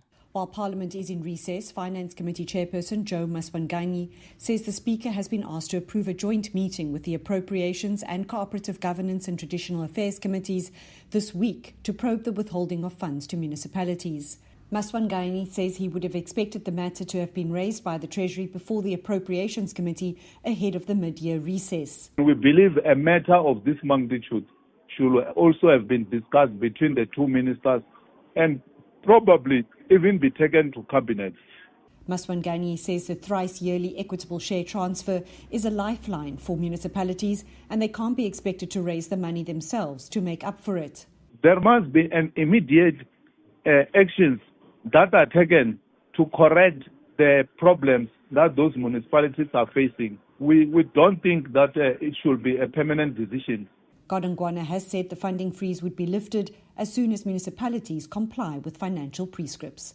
Lindsay Dentlinger, Eyewitness News, Parliament. Cape Town Mayor Jordan Hill-Lewis is appealing to the National Prosecuting Authority to stop what he calls the catch and release pattern of drug dealers. He's been speaking at the Mitchells Plain Magistrates Court today, where a suspect arrested by Metro Police for the possession of tick has been granted unrestricted bail without opposition by the state. The mayor witnessed his arrest in April and says while the NPA failed to check whether the suspect had a prior criminal record, Metro Police did so. Hill-Lewis says despite this, the matter has been postponed yet again without any request to impose restrictions on bail. Once again today, unfortunately, the case was postponed again to August and the bail was extended, and so that same person is back on the streets. This is how the criminal justice system is failing residents of Cape Town and indeed of South Africa. This is being replicated thousands of times across the country, everywhere, in courts every day. Let's stay in Cape Town, where the country's first dedicated police unit for missing persons has been launched in the mother city. Together with Mitchells Plain-based NPO, Faith and Hope Missing Persons, the police, NPA and Home Affairs are on a focused, coordinated effort to improve the response to missing persons cases. The organization's founder, Veronique Williams, says the unit has been established to strengthen the response to such cases. We are not replacing SEPs. We are supporting investigations by mobilizing trained volunteers, assisting families, creating awareness, coordinating community searches, where appropriate, sharing verified information responsibly, and ensuring that families receive support throughout the process. And in Spain, authorities have identified 2 Brits and 1 national each from the US, France, Belgium and Spain as the victims of a wildfire in the south of the country. The blaze claimed the lives of 13 people last week. According to AFP, experts responsible for coordinating the identification process say the victims were the first 6 out of 12 bodies found at the fire's epicenter. More than 1,000 residents were given the all clear to return to their homes in the evacuated villages north of that region. A partly cloudy Tuesday in store for Gauteng tomorrow, lows of between 3 and 5 degrees and highs of between 19 and 20. Lynn Meyer, there's an accident scene heading towards Alberton. This is the N12 eastbound before the R59 Reading interchange, causing huge delays all the way from Komaro Street. There's also bumper-to-bumper traffic in Alex that's traveling towards Midrand N3 northbound between Modderfontein Road and Marlborough Drive. Bedford View, there's traffic pressure traveling towards Germiston N3 south between Modderfontein Road and the Geldenhuys interchange. The top story in EWN, Parliament's Standing Committee on Finance wants Minister Enoch Godongwana to account for his decision to withhold funds from 69 municipalities. 702 Afternoons with Relebogile Maboja, 1 to 3 p.m. Just to clarify, let's say a couple went and did it together and it was intended to go into her, it belongs to her. However, if that embryo was intended to go into the womb of a surrogate, who does it belong to? So in that scenario, the recipient is the surrogate mother. That creates all kinds of gaps in our law because the surrogate mother doesn't really have a particular interest in that embryo other than to try and assist the parents. So if the parents split up, the law is very clear on that aspect, and that is that the surrogate mother will own that embryo. Attorney specializing in surrogacy and fertility law, Robin Friedman. 702 Afternoons with Relebogile Maboja. Let's walk the talk. When you're walking the 702 Josie My Josie Walk the Talk on Sunday 26 July, keep your eyes open because Mazda is bringing wonder to the 8K route. There'll be 5 Mazda Wonder experiences, including a piano performance, a world of color, a bubble field, a Japanese garden, and the Mazda Wonder Hub. Visit one of the 5, then capture and share your wonder moment on Instagram, Facebook, or TikTok. Tag and follow at Mazda SA using hashtag Mazda SA, and you could win your share of 50,000 Rand. Mazda, where wonder awaits. T's and C's apply.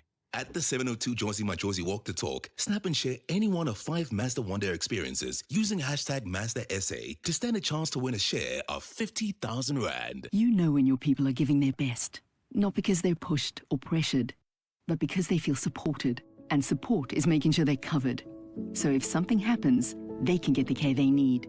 Flexicare Health Insurance makes it simple for every business to protect their people with affordable health cover. You care. We cover. For a tailored Flexicare quote, speak to your financial advisor today. Flexicare is not a medical scheme and the cover is not the same. Flexicare is underwritten by Auto & General, a licensed non-life insurer and FSP, and administered by Discovery Health, an authorized FSP. There's so much health information out there, but how do you know what to trust? Catch the Clement Manyatela show tomorrow from 9 a.m. for Health Matters by Cipla Africa, where we'll be unpacking important health conversations designed to help you better understand your body and well-being. Health Matters by Cipla Africa is a trusted hub, bringing you expert-led health conversations you can trust.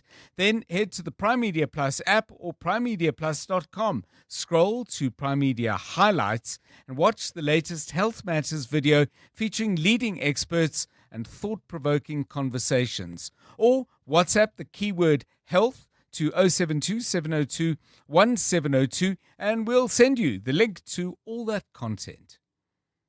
702. WhatsApp John on 072 702 1702. Why not set up within one of the most reputable hospitals, aka Mill Park, set up a ward, call it the Matlanga ward, and set up a office for the public protector and run the trials from there. When they want to go, make it a prerequisite that they have to go to that hospital. Close the loophole. Yeah, I don't know if it's a serious suggestion, but you can't put all the witnesses in one room. Never mind side by side, day and night in the same hospital ward. Of course, if you were to go there and say, okay, we'll just do it from your bed, I don't think that's going to fly. But, a lot of people, if you look online and just Google on any platform you like, Instagram, X are two examples that come to mind. I'm sure there's on Facebook as well. People have used AI to create a picture of exactly the ward you describe. So, I suspect it's flippant, mainly, unless you are seriously suggesting they should be interviewed in hospital. I don't think so. That is actually going to happen. But I do get the sense that the Commission, despite the fact that they've just got long extension, are actually now deciding to take this way, way, way more seriously. It's 19 minutes to 5. EWN Sport. And then there were 4 at the World Cup. We have our semi-finalists. Let's hear all about them and the rest of the World Cup news with Tolakele Mganga. The EWN World Cup Desk. The latest scores, the biggest stories, and the moments everyone's talking about. Thanks so much, John. And with less than a week left at the World Cup, FIFA say they'll sit down after the tournament to decide if they'll expand it to feature 64 nations. This edition is the largest by far and has been hailed as a huge success by President Gianni Infantino, who cited the progress of 9 out of 10 African teams to the knockout stages as proof of its benefits. An official proposal to boost the 2030 World Cup to 64 teams was put forward by CONMEBOL, a suggestion UEFA President Alexander Ceferin believes is a bad idea. This proposal was maybe even more surprising for me than for you. I think it's a bad idea. I think it's not a good idea for the World Cup itself, and it's not a good idea for our qualifiers as well, as you know. I'm not supporting that idea. I don't know where it came from. Attention now turns to the semi-finals, where Spain and France clash tomorrow, followed by England up against Argentina on Wednesday. However, for Switzerland and Granit Xhaka, they're still wondering what could have been following their quarter-final loss to the defending champions. That clash was overshadowed by Breel Embolo receiving a second yellow card for simulation. That's after the referee had initially booked Leonardo Paredes, following a lengthy VAR review that established that Embolo had not been fouled. Yeah, the rules are the rules. We can't change the rules, but it's a decision where you kill the game. This is my opinion. I don't know what else he can do, but just don't kill the game. I think that we were so good in the game inside. How I say, I believe that 11 against 11, we will have them, but how I say, it's very difficult to find the right word now after the game. Slaven Bilic has returned to football management following his reappointment as Croatia head coach as he replaces Zlatko Dalic, who stepped down following their last 32 defeat against Portugal. Bilic returns for a second spell after being in charge from 2006 and 2012, and with a record that saw him win 42, draw 15 and lose just 8 of his 65 matches. And Colombian forward Jean-Miton Campas is reportedly in hiding, having missed a crucial goal-scoring opportunity in extra time during his nation's round of 16 match against the Swiss. Campas remains in the United States, having refused to board a flight back home after receiving death threats, and has now issued a desperate plea for tolerance on his Instagram account. The online hounding of Campas has been condemned by the Colombian Federation, who say football must be a space for unity, respect and hope, and should never be a setting for hatred, intimidation or violence. Tolagele Mganga, Eyewitness News Sport. From kickoff to the final whistle, this is the EWN World Cup Desk. EWN Traffic. At 16 minutes to 5, this EWN Traffic is brought to you by Outsurance. SMS out to 45142 now, and you could save on car insurance. If you don't, ask them for 500 Rand. Our eyes turn to Linmeyer, where we've got some problems. Karabo Chale has all those details. So if you're leaving Soweto heading towards Alberton, avoid the N12 eastbound. We received a voice note regarding this situation. There's an accident scene there. Let's hear it. I'll just let you know there was an accident on the Maloto Road right opposite the entrance to Roodeplaat Dam. They are actually closing off the road to traffic traveling north. So it would be best just to look for alternative routes. The traffic is quite heavily backed up already. Good day, 702 traffic. There's an accident on the M12 East, just after the Camaro Street on-ramp. The right-hand lane, there's a vehicle standing on its roof, but all the lanes are blocked with emergency vehicles and traffic is backed up way past the Glen already. Thank you. Thanks for those updates. Just to recap, first it was in Camille Drift, Moloto Road, closed off to traffic heading towards KwaMhlanga. This is due to an earlier accident and causing huge delays. In the south of Joburg, Linmeyer, heading towards Alberton, there's an accident scene as well. N12 eastbound before the R59 Reading interchange, causing heavy delays all the way from Komara Road. There's also slow-moving traffic in Alexandra. This is on the N3 northbound between Modderfontein Road and Marlborough Drive. Bedford View, traffic pressure N3 south between Modderfontein Road and the Geldenhuys interchange. Midrand traffic also a bit sluggish. N1 northbound between Allendale and Samrand. And finally, in Four Ways, expect some delays on Winnie Mandela Drive between the N1 and Witkoppen Road. If you come across any other traffic issues, you can also WhatsApp us on 072-702-1702. There's more EWN on air, online, and on the EWN app. Clever excuses for being late, number 96. My dog ran out, and I had to chase him for 5 kilometers. Fortunately, with the Outsurance pointsman on the roads, you no longer have to come up with creative excuses for being late. The Outsurance pointsmen have been easing traffic congestion so we all get to where we need to be quickly and safely for the past 20 years. With Outsurance, you really always get something out. In partnership with 702, Outsurance is a licensed insurer in the FSP. You're with John Perlman on 702. Let's walk the talk. Well, the World Cup has created all sorts of heroes, manifest in very, very different ways. For example, on the morning of the Cabo Verde match against Spain, their goalkeeper, Virginia, had 50,000 Instagram followers at the end of an incredible performance by the goalkeeper, which was a fundamental reason why the match ended in a 0-0 draw. He had suddenly found his Instagram followers ballooning to 17.4 million, as he's now, I think, on 21.9, and he's passed icons like, for example, the US gridiron player Tom Brady. But this is where he really became famous. I'm just reading here from The Athletic, which says, you know you've really made it as a World Cup star when a scientist names a newly discovered species after you. It's happened to Virginia. Cabo Verde's charismatic and insanely popular on Instagram goalkeeper. Listen to this. A sea slug measuring 4 millimeters long and red in color has been dubbed Aldisa volzhinii. And apparently Aldisa is the scientific name for a sea slug, and then volzhinii, I think, might be the possessive term. Anyway, it doesn't really matter. Spanish researcher found the slug and decided, I've got to name it in some way. So he's named it after Volzhinia. So given how unlikely life is, Tolokele, if you could have something named after you, your full name, your surname, maybe a dish in a restaurant using just your first name, who knows, what would you have named after you? Ice cream. Oh, wow. Ice cream. Yes. Gelato Tolakele or Gelato Mganga. Ooh, John.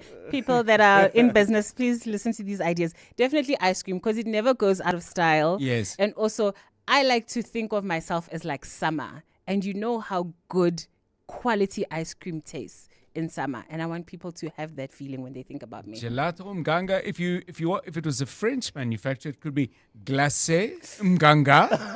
John, let's trademark these ideas right now. Let's get going. What flavor would it be, by the way? Ooh, Dinawa's going to hate this. Mint. Mint. I love mint and chocolate. Okay. Yes. Mint with chocolate involved as well. Ice cream's gone, Karabo. Although you can also, if you could have something named after you, what would you have named after you? Not me particularly, but I had an idea for my son. Okay. So on the 17th of October 2016, I got a call from my partner saying, I think I'm in labor. Mm-hmm. And I'm like, whoa, okay, I'm going home, guys. Cheers. And then it was same birthday as one of my favorite rappers, Eminem. Marshall Mathers. Uh-huh. So I was going to name him Marshall, Kabo Mu Marshall. Yes.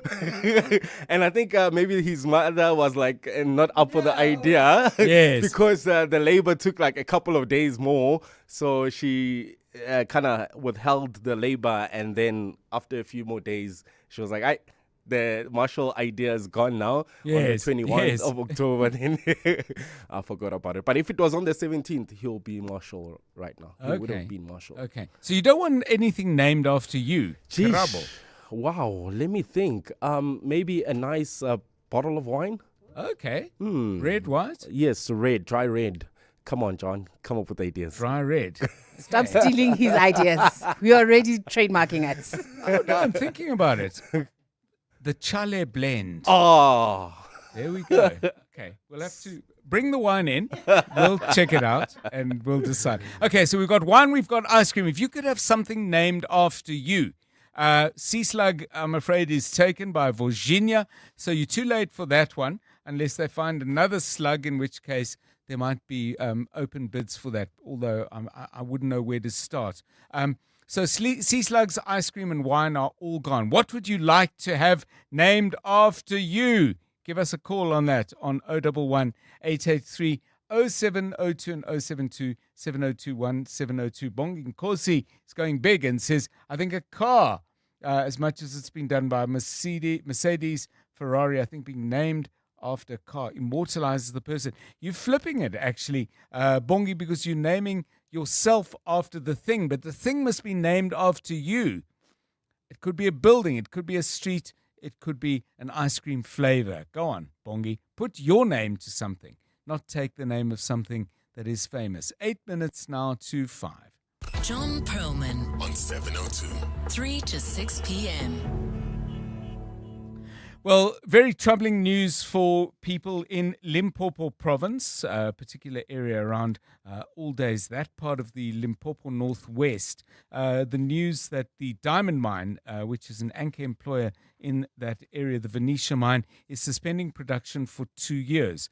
3,500 people, as I understand it, actually work there. But what it does is shine a spotlight on a much more fundamental challenge facing diamond mining in the diamond industry all over the world, and that is laboratory created diamonds or manufactured diamonds, I'll get the correct term in just a moment, versus diamonds that are dug from the ground and all the things that are then done to them, polished and cut and refined and set in various ways in the jewelry industry. So we thought we'd get a perspective on the extent to which all this is not just shaking up the mining of diamonds, but the manufacture and selling of them as well. Sansia Mincher is the Managing Director of the Jewelers Network and joins us now on 702 Drive.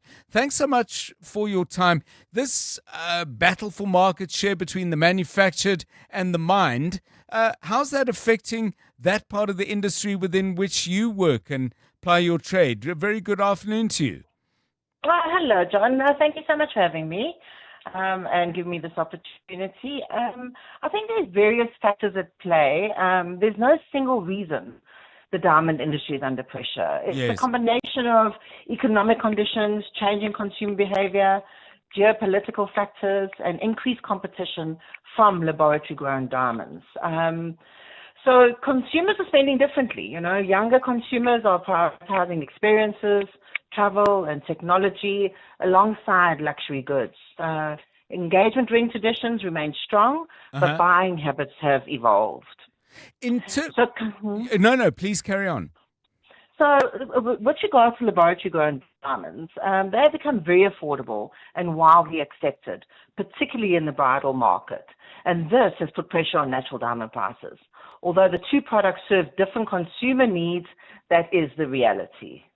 So, I mean, when people within your network are engaging with customers, is it a point of conversation even with perhaps a couple sitting opposite them and making a choice for a special day? Does the jeweler open the conversation and say, listen, do you want manufactured or mined? Or is the conversation simply, what does this look like? How much does it cost? And do I actually want to buy it? I mean, has it become that simple? No. So I think the conversation does always center around, would you like a laboratory grown or would you like a natural? Okay. That's just the two biggest options that you have. So I think what happens is with the younger consumers, as I said, their price point is different. Mm-hmm. And their awareness of everything is different as well with regards to the sustainability and those kind of things that have been thrown around as well. So I think it's very, very individual. So you'll get someone that is happy with a lab grown. It has all the same qualities per se as a natural. So what do you want? Do you want the lab grown at a better price? Also a lot more to do with how do I say this in a nice way? But it's on demand. It's nice. It's there. We can do it. The diamond industry is facing pressures from several directions. Consumer preferences have changed amongst younger buyers who prioritize, as I said before, experiences over luxury goods and want transparency and sustainability. Yeah. So lab diamonds have also created strong competition by offering a similar appearance at a lower price. And then in addition, global economic uncertainty has reduced spending on luxury products, while oversupply and weaker demand have placed pressure on natural diamond prices. So, yeah. So I mean, we mine diamonds here, and obviously there are huge implications with the De Beers announcement, and huge implications for a country like Botswana, which depends heavily on the money it gains from that natural asset. But in terms of where are most of the manufactured diamonds being made? I mean, which countries, if any, have gained some kind of real foothold and monopoly in that space? Well, it's Angola, Botswana. It's still Africa. So a lot of our diamonds are mined here in Africa, and then obviously exported for cutting purposes and manufacturing. So sorry, just to jump in, I was just saying, where does most of the lab stuff take place? Is that in the north? No. So that would be India. Okay. So India manufactures, they have a huge lab-grown facilities over there where they grow them, they cut them, manufacture them, and then, either export them or sell them. So India is a big one. It definitely is. Thanks so much, Sansia Mincher, Managing Director of the Jewelers Network. I mean, I'd love to get your views on this. If buying jewelry for yourself or buying jewelry for somebody else, or as part of the celebration of a relationship of some kind, engagement, wedding, or renewal of vows. There's so many spaces in which this comes up as a choice and a decision you need to make. I mean, does it matter to you whether a diamond has been mined or manufactured? Does that enter your thinking, come into the choice that you make? Give us a call on that on 011 883 0702 and 072 702 1702. I feel like this year's 702 Josie My Josie Walk the Talk is going to be special. We're taking over Johannesburg, and I think this is the one people are going to be talking about in years to come. You should absolutely take part in this year's Walk the Talk. It feels as if it is a moment. If you have heard anything about this year's 702 Josie My Josie Walk the Talk, you are going to have such FOMO. You are going to miss out. I'll be working on the day, but I'll also be enjoying interacting with so many 702 landers. I've often thought I'll do 5 and then I end up doing 8, or I think I'll do 8 and then I end up doing 15 kilometers. For me, it's going to be about the vibe, it's going to be about the experience, it's going to be about Josie. To enter 702 Josie My Josie Walk the Talk, go to Prime Media Plus. Make a date with us Sunday, 26 July. See you there. The 702 Josie My Josie Walk the Talk is calling on you to walk with the people, for the people, on Sunday, 26 July. Babize bonke. This year, the Sunday Times is partnering with Walk the Talk. All of you who enter Walk the Talk will receive a 3-month digital subscription to the Sunday Times as part of the partnership. And look out for all the coverage of Walk the Talk in the Sunday Times and on Times Live. So whether you're taking on the 8K, 5 kilometer or 15 kilometer walks, enter now on primemediaplus.com and get ready for the 702 Josie My Josie Walk the Talk, hosted by the City of Johannesburg. Peregrine Capital presents Brian Habana's Count to 100. In my journey to 100, it started with my first cap, then my second, 10th, 50th, 90th, 99th. Brian Habana, his 100th international test. You get to 100 one decision at a time. For 28 years, Peregrine Capital has applied that same discipline to turn 1 million rand into 100 million. Peregrine Capital. Invest in performance. An authorized FSP. Past performance non-indicative of future performance. T's and C's apply. Some people wait for green lights. You create your own right of way. You move to your own rhythm. Calmly. No permission. Just intuition. That's why you need a car that matches your energy. Introducing the all-new Aura 5 SUV, a compact SUV that's designed for your next move, for every kind of you. Visit gwm.co.za to book a test drive. GWM. Go with more. This is EWN. All those who were trapped after Inanda building collapse brought to safety, and the NPA is still confident in its case against Kat Madlala.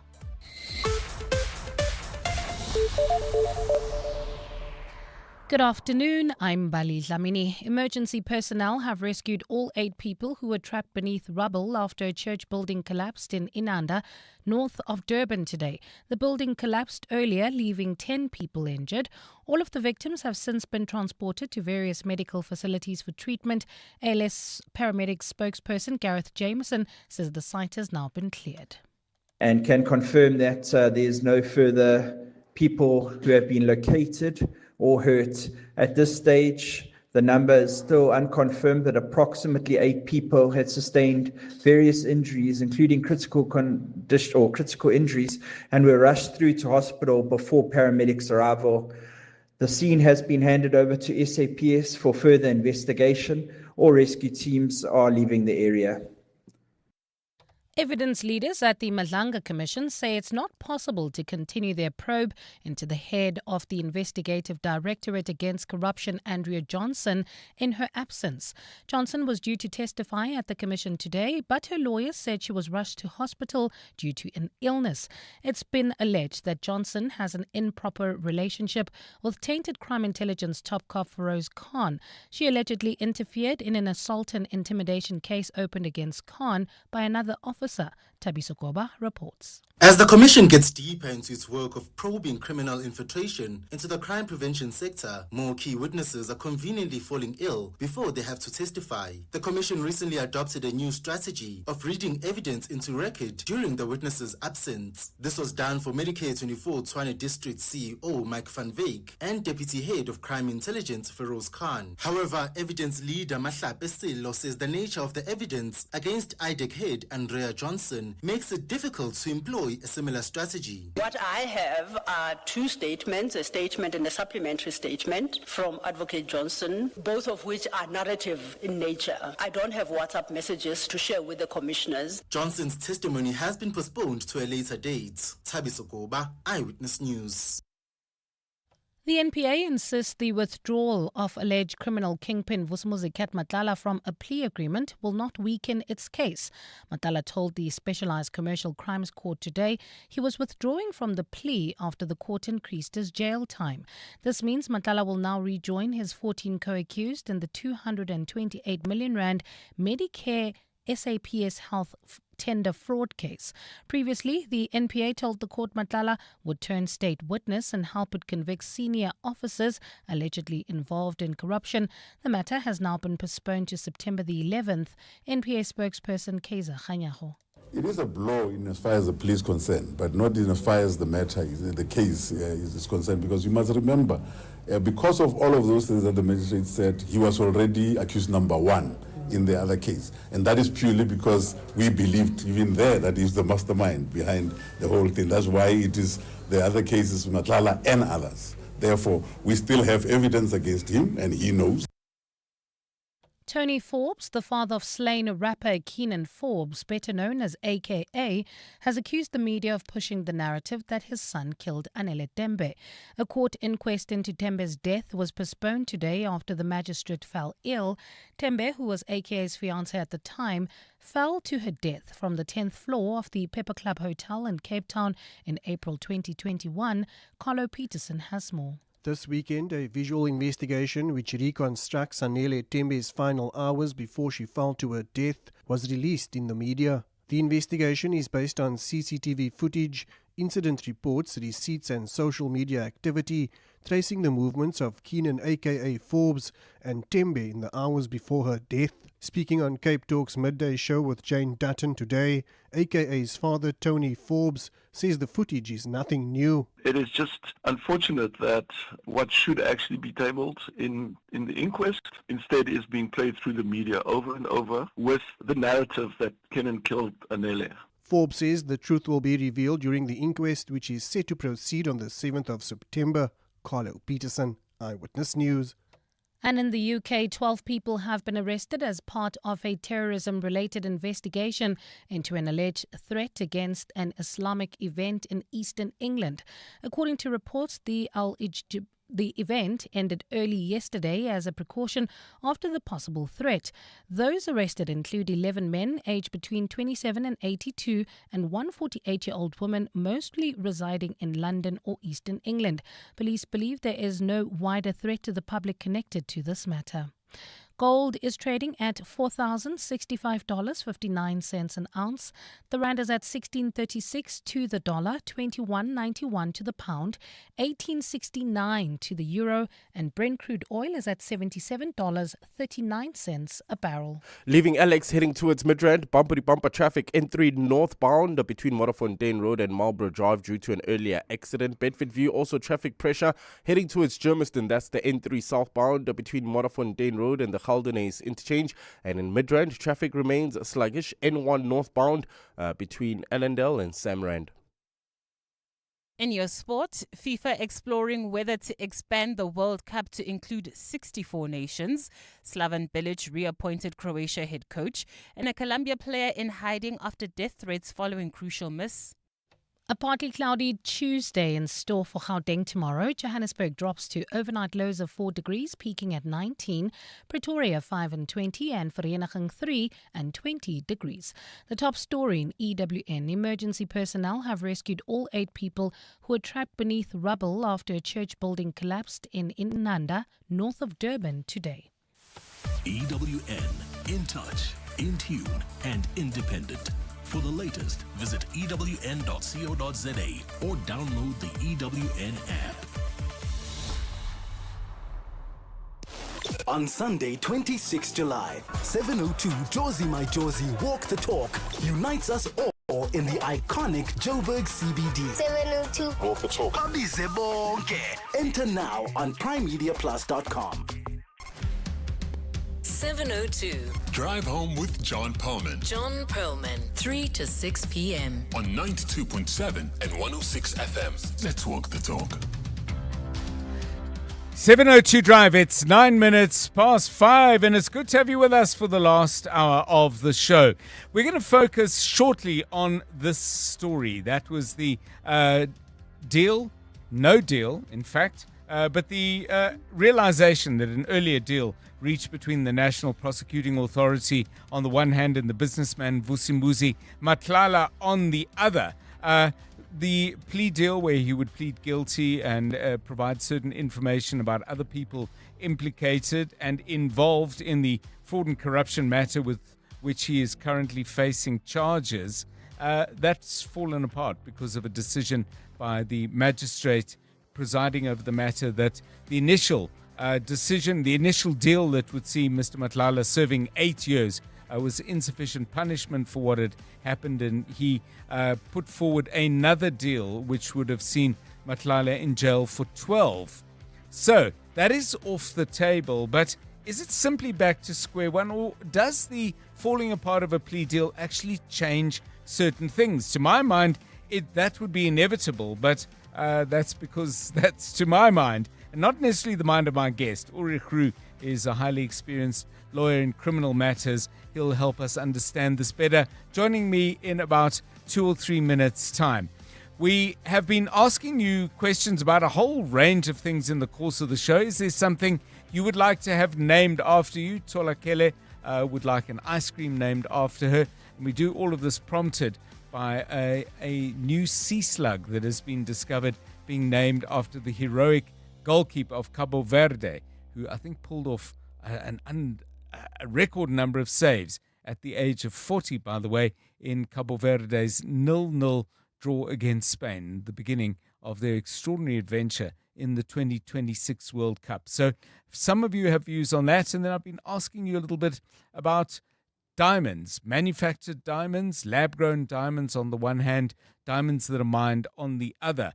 And we've got quite a few of you commenting on that. This in the light of the news that De Beers will be suspending production at its extremely large Venetia mine that's up in Limpopo.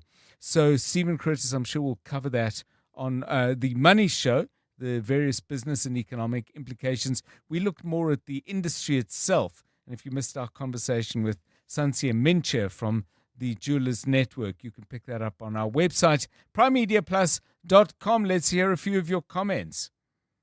702. WhatsApp John on 072 702 1702.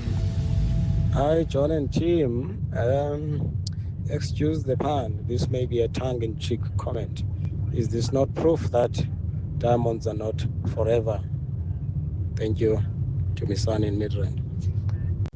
How's it, John? Colin from Buffelsdrift, Pretoria. I would love a pizza named after me.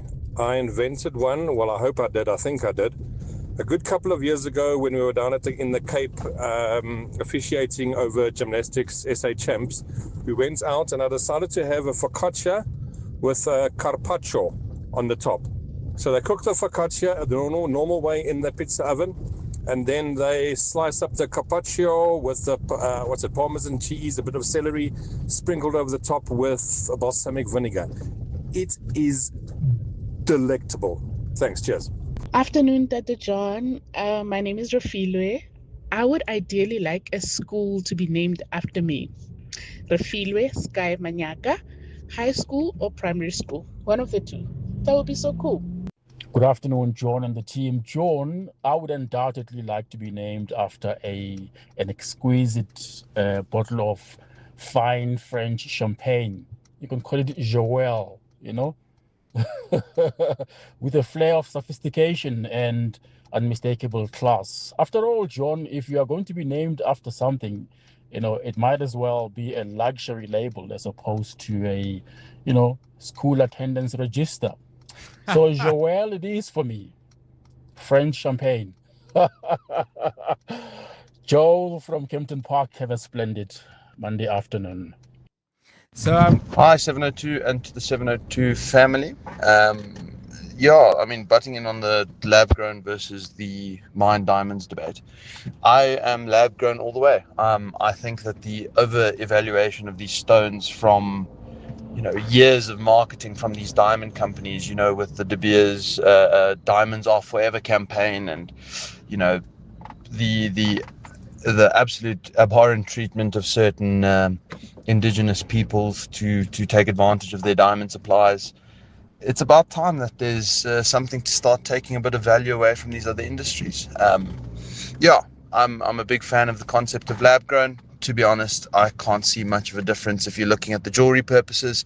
Mine diamonds, I can understand for the chemical properties of the stones themselves. They're quite valuable for, making tools and diamond-tipped cutting material and utensils and whatnot. But for jewelry purposes, let's go with the lab grown. Thanks for all your feedback on that. So while Colin was outlining his fabulous focaccia pizza and so on, I was trying to think, what would one drink with that? Because, man, what was he having? He was having carpaccio and he was having balsamic vinegar. And then the answer was provided by Joel. I'll have that with a glass of 2024 Champagne Joël. Why not? Of course, it's a little early for that. It's only 5:15. You're with John Perlman on 702. So, we're going to have music in the last part of the show. That should keep us going until dinner. Colin, you have really got me very unsettled. I can almost taste what you described. Good luck with that. But for our music theme, we thought about the fact in the light of the conversation we had earlier about Andrea Johnson from the head of IDAC, who was supposed to be at Madlanga, and we've joked before, not so much tongue-in-cheek because it's not entirely funny, but we've referred to the problem of Madlangalitis and the number of people who do not turn up to appear before the Commission on the days when they should. But be that as it may, we thought of songs that refer to other kinds of illnesses that we simply didn't know existed, much like we didn't know there was Madlangalitis until the Commission was given its terms of reference and got busy. So, songs that refer to illness, we've got some great ones already, including this one. Fever in the morning, a fever all through the night. Everybody's got the fever. That is something you all know. Fever isn't such a new thing. Fever started long ago. Of course, we've had fever a long time ago, but nobody explained it quite as clearly as Peggy Lee did then. So your song suggestions, please, on 072 7021 702, 16 minutes past 5. EWN Traffic. And this EWN Traffic is brought to you by Outsurance. SMS out to 45142 now, and you could save on car insurance. If you don't, ask them for 500 Rand. Getting sticky again out in Alex. It's been tricky for much of the day. Karabu Charlie, what's the latest there? Yeah, we still have bumper-to-bumper traffic heading towards Midrand. That's driving through Alex on the N3 northbound from Waterfontein Road to Marlborough Drive due to an earlier accident. In the opposite direction, heading towards Germiston, traffic pressure as well in Bedford View N3 South between Waterfontein Road and the Haldenace interchange. Midrand, traffic remains sluggish. This is N1 northbound between Allendale and Samrand. Four ways also expect delays on Winnie Mandela Drive between the N1 and Witkoppen, while in the Joburg CBD heading towards Boysens, traffic sluggish. M1 south from Killarney Bends to the Crown Interchange. In Ekurhuleni Boksburg, there's bumper-to-bumper traffic on Atlas Road approaching the N12. In Tshwane, Hermanstad, leaving the Pretoria CBD, traffic congested on Eskiam Pahlele between WF Nkomo and the R80. In Camille Drift, north of Pretoria, Moloto Road remains closed off to traffic. This is heading towards Kwamhlanga due to an earlier accident, and this is causing huge delays this evening. If you come across any other traffic issues, kindly WhatsApp us on 072 702 1702. There's more EWN on air, online, and on the EWN app. The electricity price increases may have dropped a bombshell on your budget, but switch to Outsurance and you could drop your car insurance premium. You could save big, like 48-year-old Sylvia, who saves a mind-blowing 802 Rand a month on her 2019 BMW X1. Why pay more when you could pay so much less and save? Get a quote to switch to Outsurance today. SMS out to 45142. That's out to 45142. Outsurance, licensed insurer and FSP, TCs and information online. You're with John Perlman on 702. Let's walk the talk. Right, let's focus our attention then on the news coming out of the courts in Pretoria. I'm referring, of course, to the fact that the plea deal, which was revised in the courts because initially a deal was reached between Mr. Matlala and the NPA. It was then put before the magistrate, Ignatius Dupree. He felt the effective prison sentence was light given what Mr. Matlala was confessing to have done or agreeing to accept a guilty plea on. And that deal then had to be scrutinized by Vusimuzi Matlala and his legal counsel. And they came back and said, nope, we are not accepting this deal. So back to square one, or is it? And that's the thing I'm really keen to better understand as we welcome to 702 Drive Ulrich Roo, founder and managing director of Ulrich Roo and Associates. Mr. Roo, on the face of it, and welcome to the show and thanks for your time.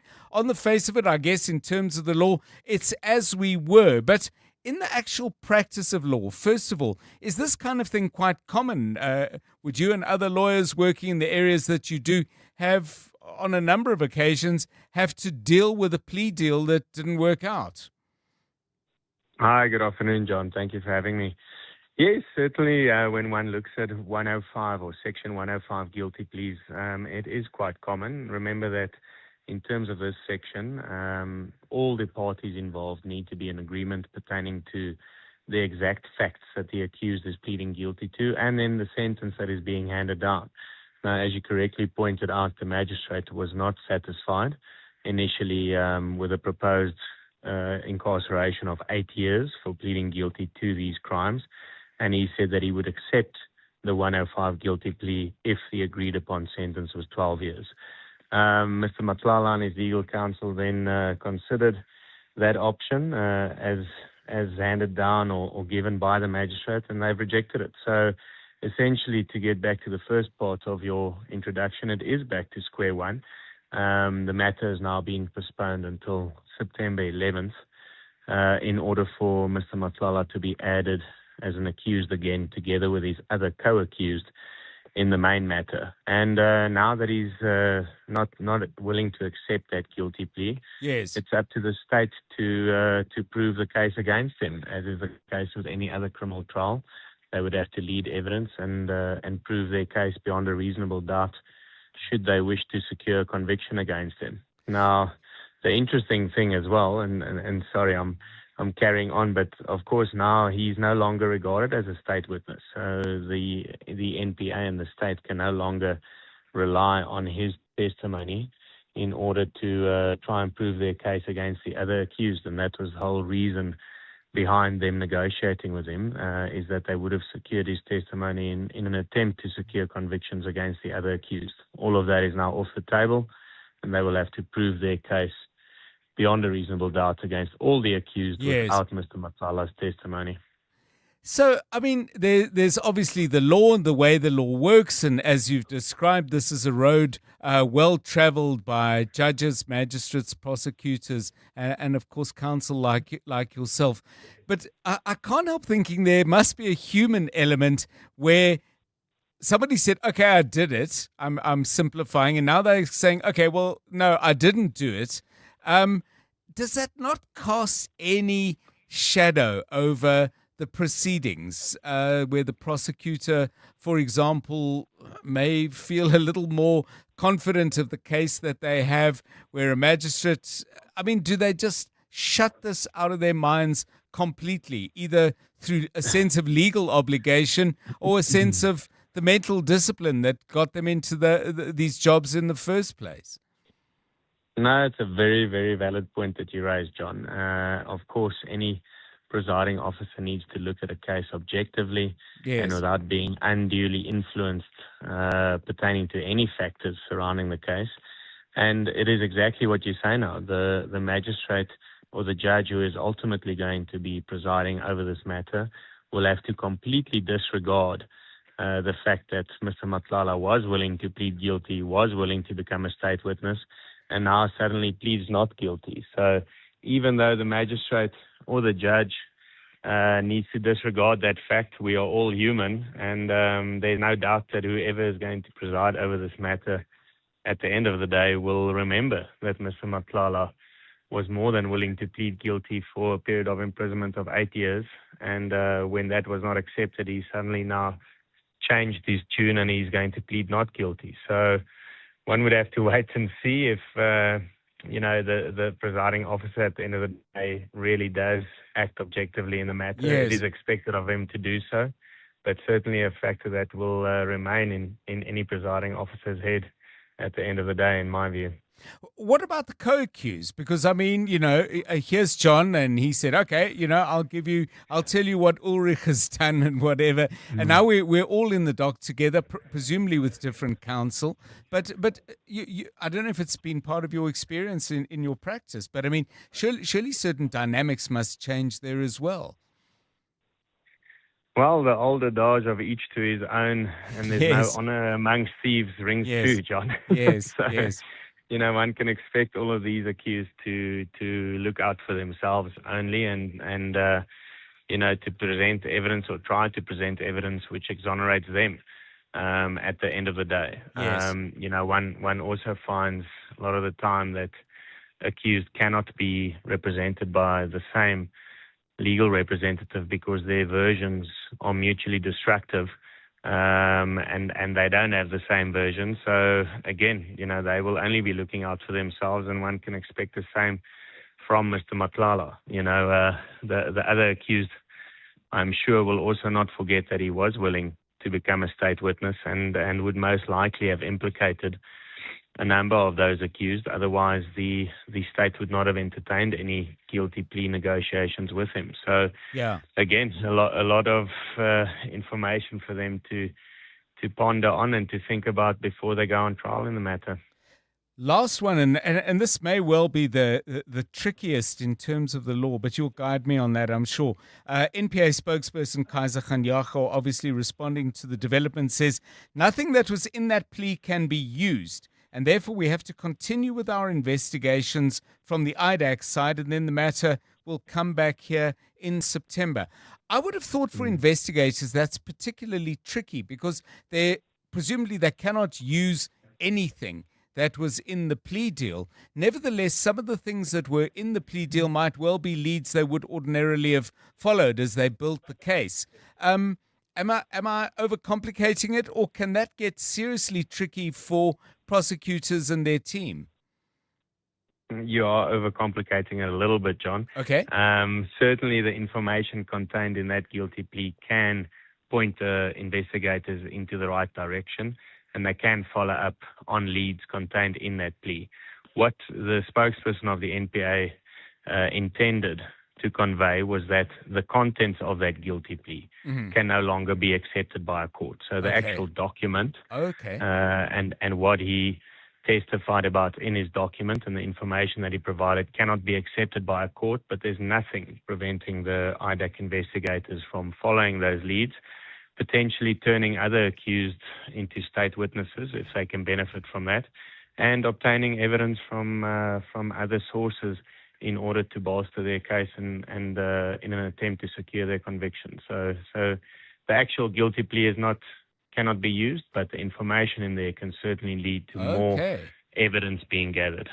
Fascinating. Thank you so much. Ulrich Roux, founder and managing director of Ulrich Roux and Associates. So we move into the next phase of that particular trial with, if you hadn't heard earlier, Vusumuzi Matlala is no longer accepting a plea deal. He reverts presumably to the position he held as accused number one, and the trial will continue as it was before any kind of plea deal was considered. 28 minutes past 5.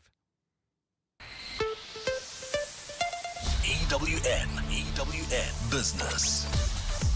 Stephen Curtis, a very good afternoon to you. How have we done on day one of the week? Afternoon to you, John. Yeah, look, I mean, oil prices are edging ever closer to $80 a barrel, I'm afraid. More concerns as well emerging about refining capacity. We'll talk more about that on the Money Show this evening. The oil share ending 1/3% down, 110,003 points. Financials down 0.38. Industrials down 0.45. Resources down 0.27%. Could have been worse, but, you know, the market has fallen so far since the start of the conflict. There's kind of nowhere left to go, really. Pan-African Resources down 2.69%. Anglo Gold down nearly 2. Kumba down 1.62. South 32 down 1.32.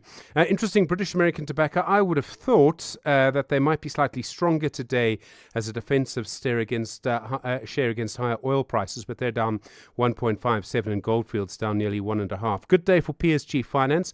They're up 2.74%. Italtal up 2.5% today. And Italtal confirming that Lance Foxcroft, the CEO of their subsidiary Ceramic Industries, retiring early. They say he wants to spend more time with his family, which I think are based in Australia. So that's one of the reasons for that.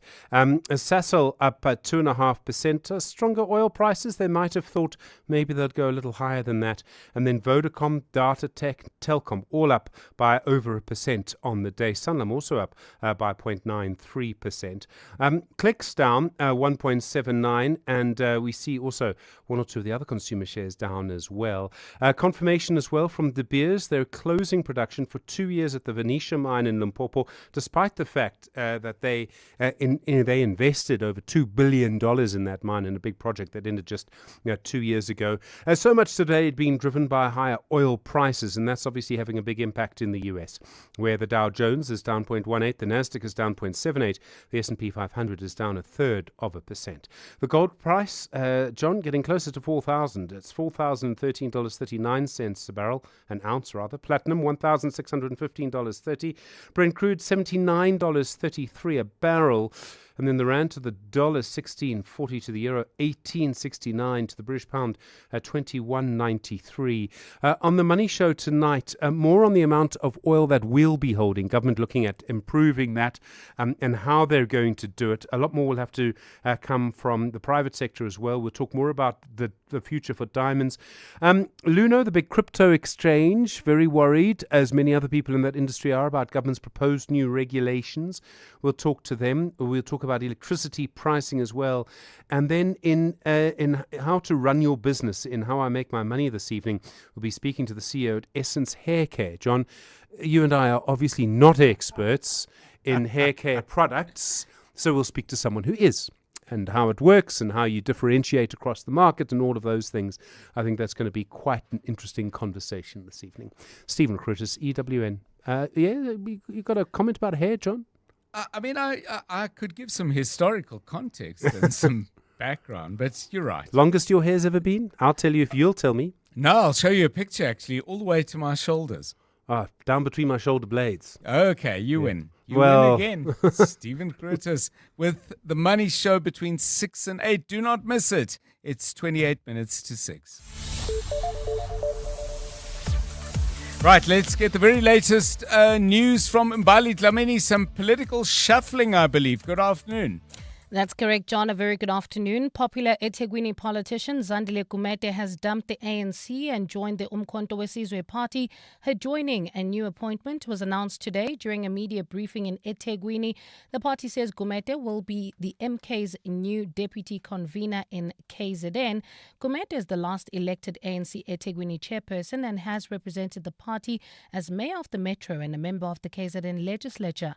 Over the past couple of years, Gumede has maintained a low political profile after being asked to step aside by the ANC due to the ongoing corruption trial against her. Gumede did not respond to questions today of why she left the ANC to join the MK party. 5 people have been killed in a head-on collision on the R23 highway between Perdekop and Standerton in Mpumalanga. A heavy-duty truck collided with a sedan, resulting in the deaths of 4 passengers in the smaller vehicle instantly. One person who sustained serious injuries was rushed to the Standerton hospital, but they succumbed to the injuries. Mpumalanga Community Safety spokesperson Mweti Musi. It's not clear what led to this crash. However, the investigation seems to suggest that dangerous overtaking may have been the cause of this crash. Mpumalanga MEC for Community Safety Security Liaison, Mr. Jeki Masie, is once again appealing on motorists to use the road with greater caution. And green hydrogen took centre stage at talks between South Africa and the European Union's investors as government stepped up efforts to position the country as a global clean energy hub. Opportunities for investment were heightened at the Clean Trade and Investment Partnership Dialogue today. The EU believes South Africa's abundant wind and solar resources position it as one of the world's lowest cost producers of green hydrogen, with a target of producing 500,000 tonnes a year by 2030. Annelita Fandese reports. The European Union says South Africa has some of the world's best wind and solar resources, giving it a competitive advantage in producing green hydrogen for both domestic use and export. The discussions also focused on developing local value chains around critical minerals such as platinum group metals, which are essential for hydrogen technologies, while creating jobs and supporting industrial growth. The talks form part of efforts to attract long-term investment that will help drive South Africa's energy transition and strengthen trade ties with the European Union. South Africa is the Union's first clean trade and investment partnership partner and its largest investment partner in sub-Saharan Africa. Trade between the two partners reached 45 billion euros in 2025, while the European Union accounts for more than 40% of foreign direct investment in South Africa. Annelita Fandese, Eyewitness News. A partly cloudy Tuesday in store for Gauteng tomorrow. Lows of between 3 and 5 degrees and highs of between 19 and 20. Bedford View, traffic pressure N3 southbound between Modderfontein Road and the Galdenays interchange. In Alexandra, we still have bumper-to-bumper traffic on the N3 northbound from Modderfontein Road to Marlborough Drive due to an earlier accident. 4 ways still expect delays on Winnie Mandela Drive between the N1 and Witkoppen. The top story in EWN, popular eThekwini politician Zandile Gumede has dumped the ANC and joined the Umkhonto weSizwe party.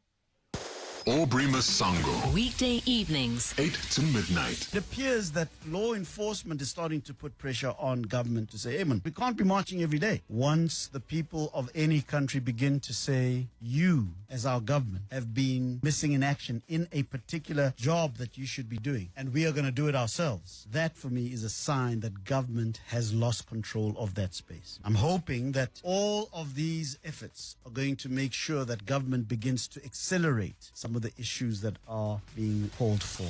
Aubrey Masango. 8 to midnight on 702. 702. The 702 Josie My Josie Walk the Talk is calling on you to walk with the people for the people on Sunday, 26 July.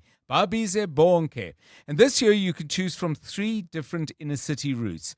The 5-kilometer Victoria Yards route takes you from Ellis Park through the inspirational Joburg Cricket Club into Victoria Yards and past the Troyville Hotel. You then finish off at Ellis Park. So whether you're taking on the 5K, 8K or 15-kilometer walk, enter now on primemediaplus.com and get ready for the 702 Josie My Josie Walk the Talk, hosted by the City of Johannesburg. You're up before everyone else. You're building something real.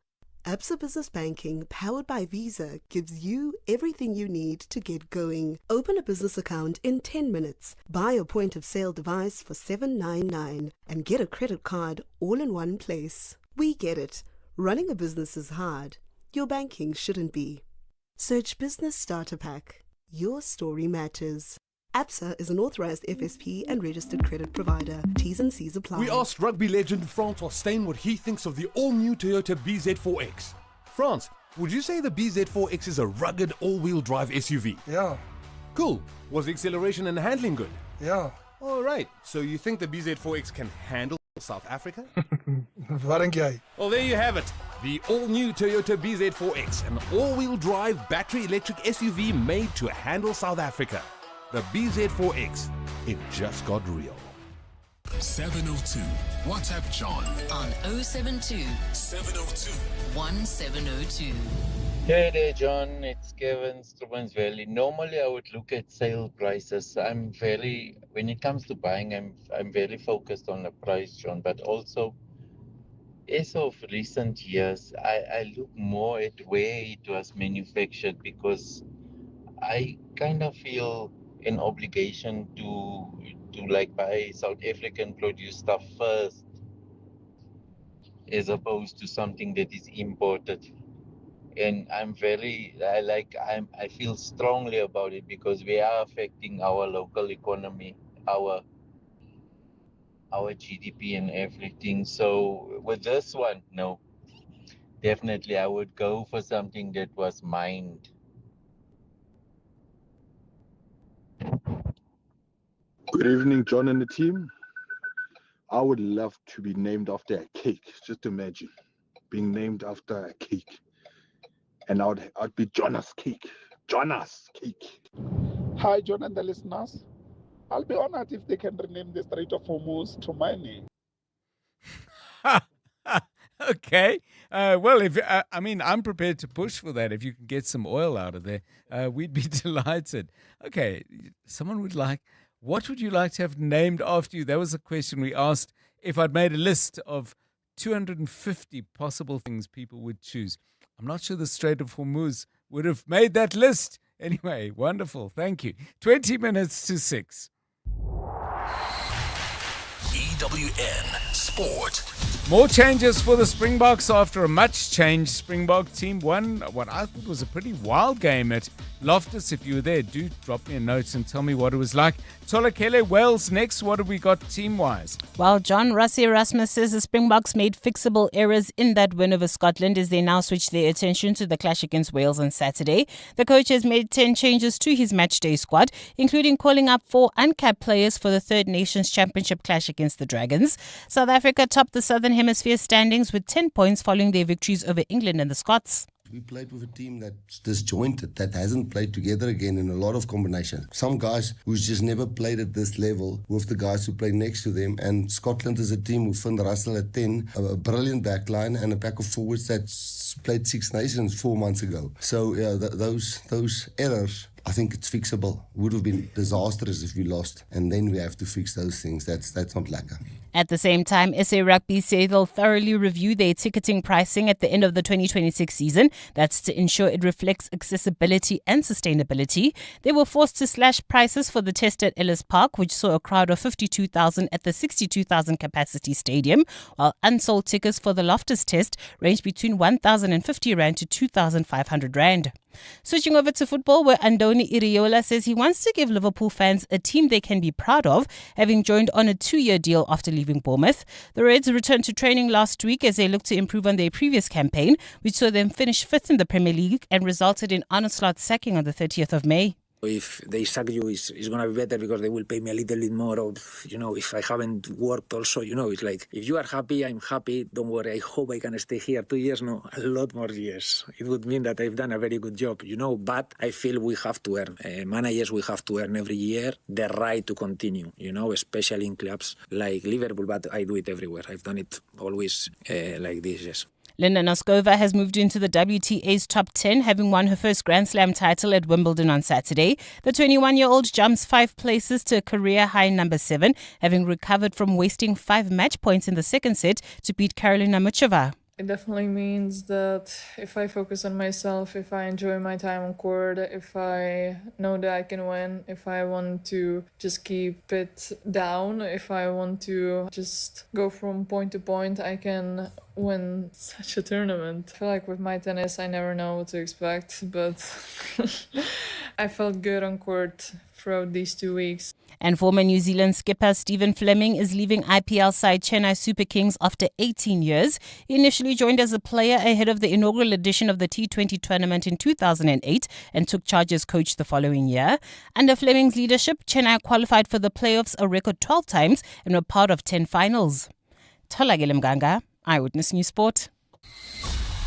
EWN Traffic.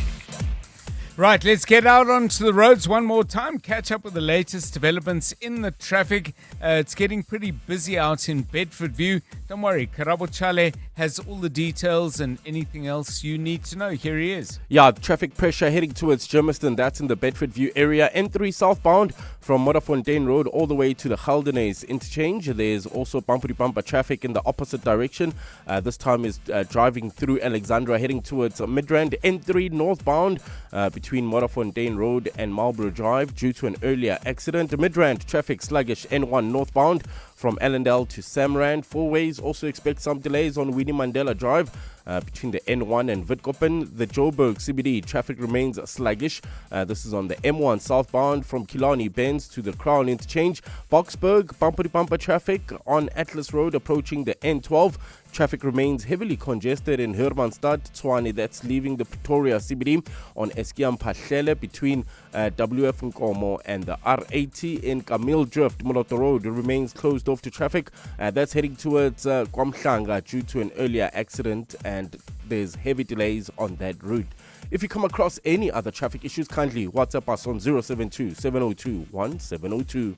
There's more EWN on air, online, and on the EWN app. You're with John Perlman on 702. Let's walk the talk.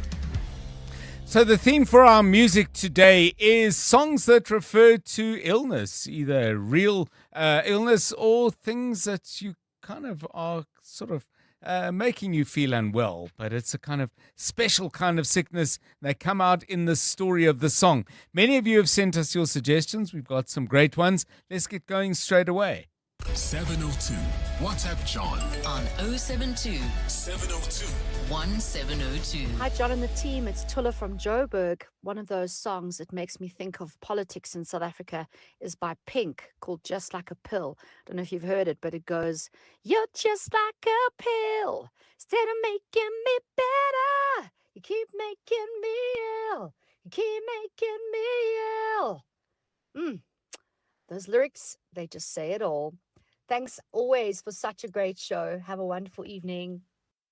I can't stay on your life support. There's a shortage in the switch. I can't stay on your morphine because it's making me itch. I said I tried to call the nurse again, but she's been a little. I think I'll get out of here where I can run just as fast as I can to the middle of nowhere, to the middle of my frustrated fears, and I swear you're just like a pill. Instead of making me better, you keep making me ill. You keep making me ill. Songs that refer to being sick, and some of the sick can be quite a good thing. The fabulous songs called Lovesick, for example, referring to that. Keep those coming, please, on 072 702 1702 and 011 883 0702 if you want to have a quick chat before we play your song. 702 Drive, 14 to 6. 702 Afternoons. With Relebogile Maboja, 1 to 3 p.m. Just to clarify, let's say a couple went and did it together and it was intended to go into her, it belongs to her. However, if that embryo was intended to go into the womb of a surrogate, who does it belong to? So in that scenario, the recipient is the surrogate mother. That creates all kinds of gaps in our law because the surrogate mother doesn't really have a particular interest in that embryo other than to try and assist the parents. So if the parents split up, the law is very clear on that aspect, and that is that the surrogate mother will own that embryo. Attorney specializing in surrogacy and fertility law, Robin Friedman. 702 Afternoons. With Relebogile Maboja. Let's walk the talk. Corporates That Care promotes and encourages corporate leaders and all citizens to walk the talk for a better South Africa. Catch Corporates That Care this Wednesday at 10 to 9, featuring MTN. Their Group Chief Sustainability and Corporate Affairs Officer, Nompilo Murafo, will be in conversation with Bongani Bingwa. And join us every Wednesday as we highlight the efforts of companies and brands dedicated to building our country. Corporates That Care is a Prime Media Cares initiative with 702 and Prime Media Outdoor. 702, let's walk the talk and make a difference together. Do you ever call you like to sell, but don't trust your uncle or your pal? Then we buy cars, it's just for you. Buying cars is what we do. We offer service with a smile. We always go the extra mile. Use a place that you trust and sell your car to us. We Buy Cars, the easiest way to sell your car by far. Smart business moves mean more cash flow. Switch to Outsurance Business Insurance and you could get a massive 20% discount on your business insurance premium. Here's Dr. Fahim from Matrix Dental. We were with our previous insurers for many years prior to the switch. We found that Outsurance really understood our business needs. We are happy with our premiums. I wish we had switched sooner. Get a quote to switch and save today. Visit outsurance.co.za or call 0800 60,000. Licensed insurer and FSP. TCs and information online. 702. WhatsApp John On 072 702 1702. Good afternoon, John. It's Paul here. I think one song that I can think of that has two illnesses in it is the song Rocking Pneumonia and the Boogie Woogie Flu. It's a song that I think's been done by quite a number of artists, but I think Johnny Rivers might have had the most famous version. Thanks a lot. Bye.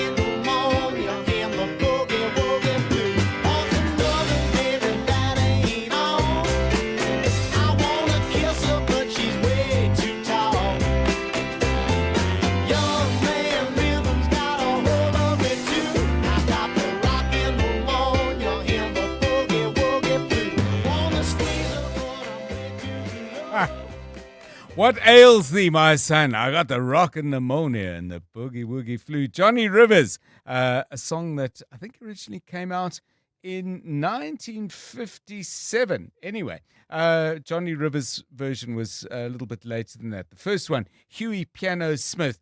Marek asks, good afternoon, John. Not sure these qualify. Summer Fever by Donna Summer or Saturday Night Fever by the Bee Gees. They absolutely do qualify, as does this one from Pebbles, who doesn't so much talk about illness, but talks about who you might go to for some care.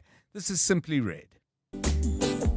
My night nurse, oh God, oh the pain is getting worse. I don't wanna see no dark. I need attendance from my nurse around the clock. 'Cause there's no prescription for me. She's the one, the only remedy. My night nurse. Simply Red with Night Nurse. If you love that song, can I, though, just refer you to the Gregory Isaacs version, which came out in 1982. I think that would have been the first one. Yeah, Simply Red did it 15 years later. Go and listen to the original one. That's the one. That was nice, but beyond nice. Gregory Isaacs doing that in the early 1980s. Your voice notes coming in on 072 702 1702. Still got time for yours. If you want to bang something across, do it soon. Hi, John and the 702 crew. If you can please play Reggae My Lightest Peter Tosh. I'm not even sure if that's the name. But yeah, thank you. Great show. Bye. I went to the doctor to find out the matter. Doctor said, son, you have a reggae myelitis. I said, what? Doctor said, son, you have a reggae myelitis.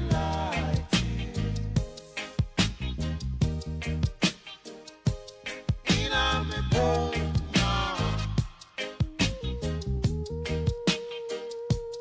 In a me blood, yeah.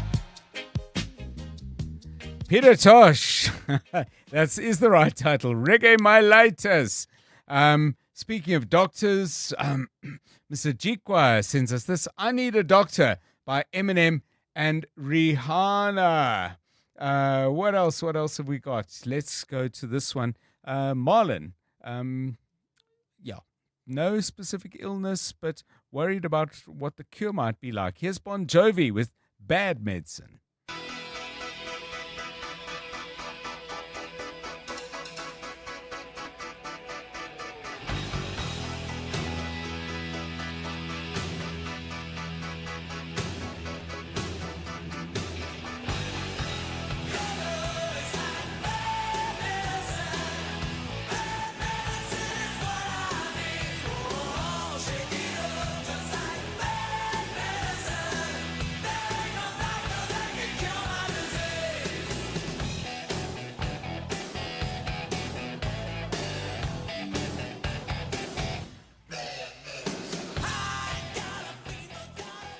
Yeah, everyone's got a fever. Fever features very prominently in all of these songs. Dengue with something perhaps more serious and says, Gauteng by Malaika talks about AIDS, which is finishing our nation in Gauteng. And this one from V-Star, who says, my song about illness is Je suis malade by Lara Fabian. It speaks about vulnerability, love, and recovery. It is an awesome French classic. Don't know that one. Thanks for sharing it. Hi, John in 702 Land. Oh, my favorite is Matchbox 20.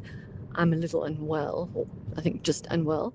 And Pink has also got a song called Dear Mr. President to go with the previous caller. It's a little pill song. She does write one to the president as well.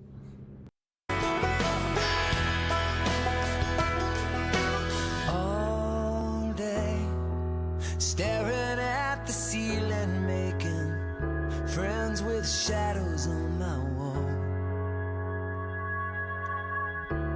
All night, hearing voices telling me that I should get some sleep, because tomorrow might be good for something.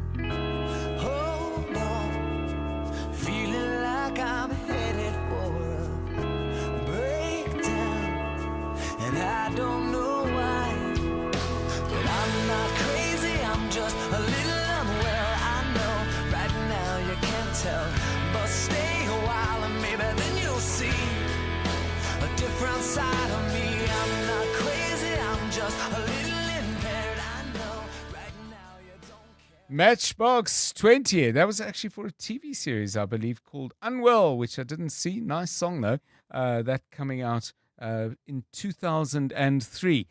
Takani suggests Good Lovin' by Bobby McFerrin. It must be in the lyrics, even if it's not in the title. Let's take a listen.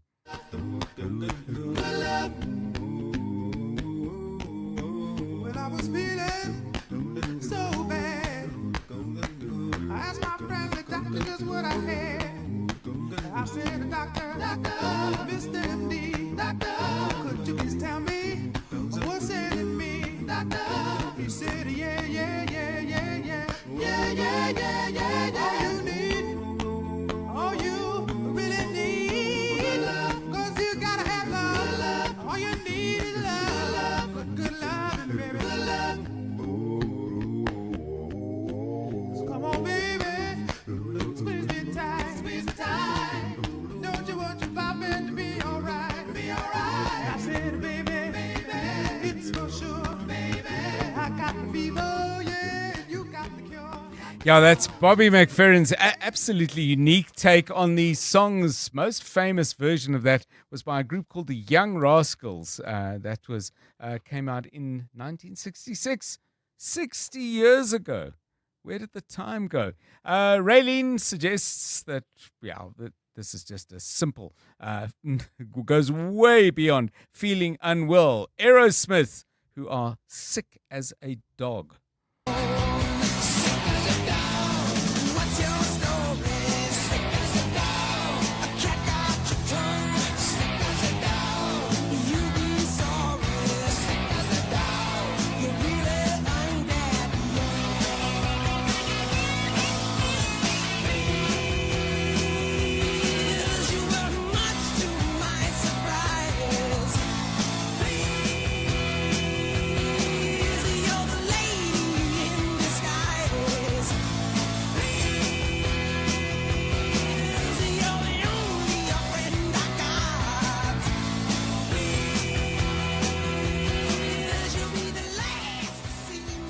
Yeah, we're moving rapidly through time. That song is only 50 years old. Aerosmith, Sick as a Dog. Thank you. You've sent us some great ones. I'm not sure we're going to be able to get them all in, though. Graham, what becomes of the brokenhearted? Marlon's back with us again and reminds us of Yvonne Chaka Chaka, Doctor. And Nicole brings up the Pink song again, but sending that from the UK. Great to have you with us, listening to us all the way in the United Kingdom. And then Brian says, Goodness Gracious Me song by Peter Sellers and Sophia Loren. Didn't know that song. Didn't know they ever produced any music together. I know they were in movies together, weren't they? Peter Sellers and Sophia Loren. Money Show coming up between 6 and 8. Aubrey Masango has his show for you a little bit later in the evening. That's all the way through from 8 until 12 o'clock. Just looking to see if I can chuck in a few more of your text messages. I'm not sure we're going to get a chance to be able to. We're not going to have any time to play any more music. Thanks so much for. Oh, here's one from Sue. Bob Dylan. Johnny Called the Chemist. Haven't heard it. I thought I knew most of Bob Dylan's songs, but I definitely don't know that one. But thanks so much for being with us on the show. We've really enjoyed your voice messages. We've enjoyed the texts you've sent us, and somehow, somewhere, we always just seem to know that you're out there listening. We thank you for that. From all of us, good night. And now, The Money Show. With Stephen Grootes, live on 92.7 and 106 FM. Streaming on the Prime Media Plus app. And DSTV channel 856. The Money Show with Stephen Grootes is brought to you by ABSA Rewards. Get double cash back when an African team scores and wins at the FIFA World Cup 2026, courtesy of Visa. T's and C's apply. Good evening. On your Money Show tonight, government explains how it's going to protect you against fuel shocks in the future.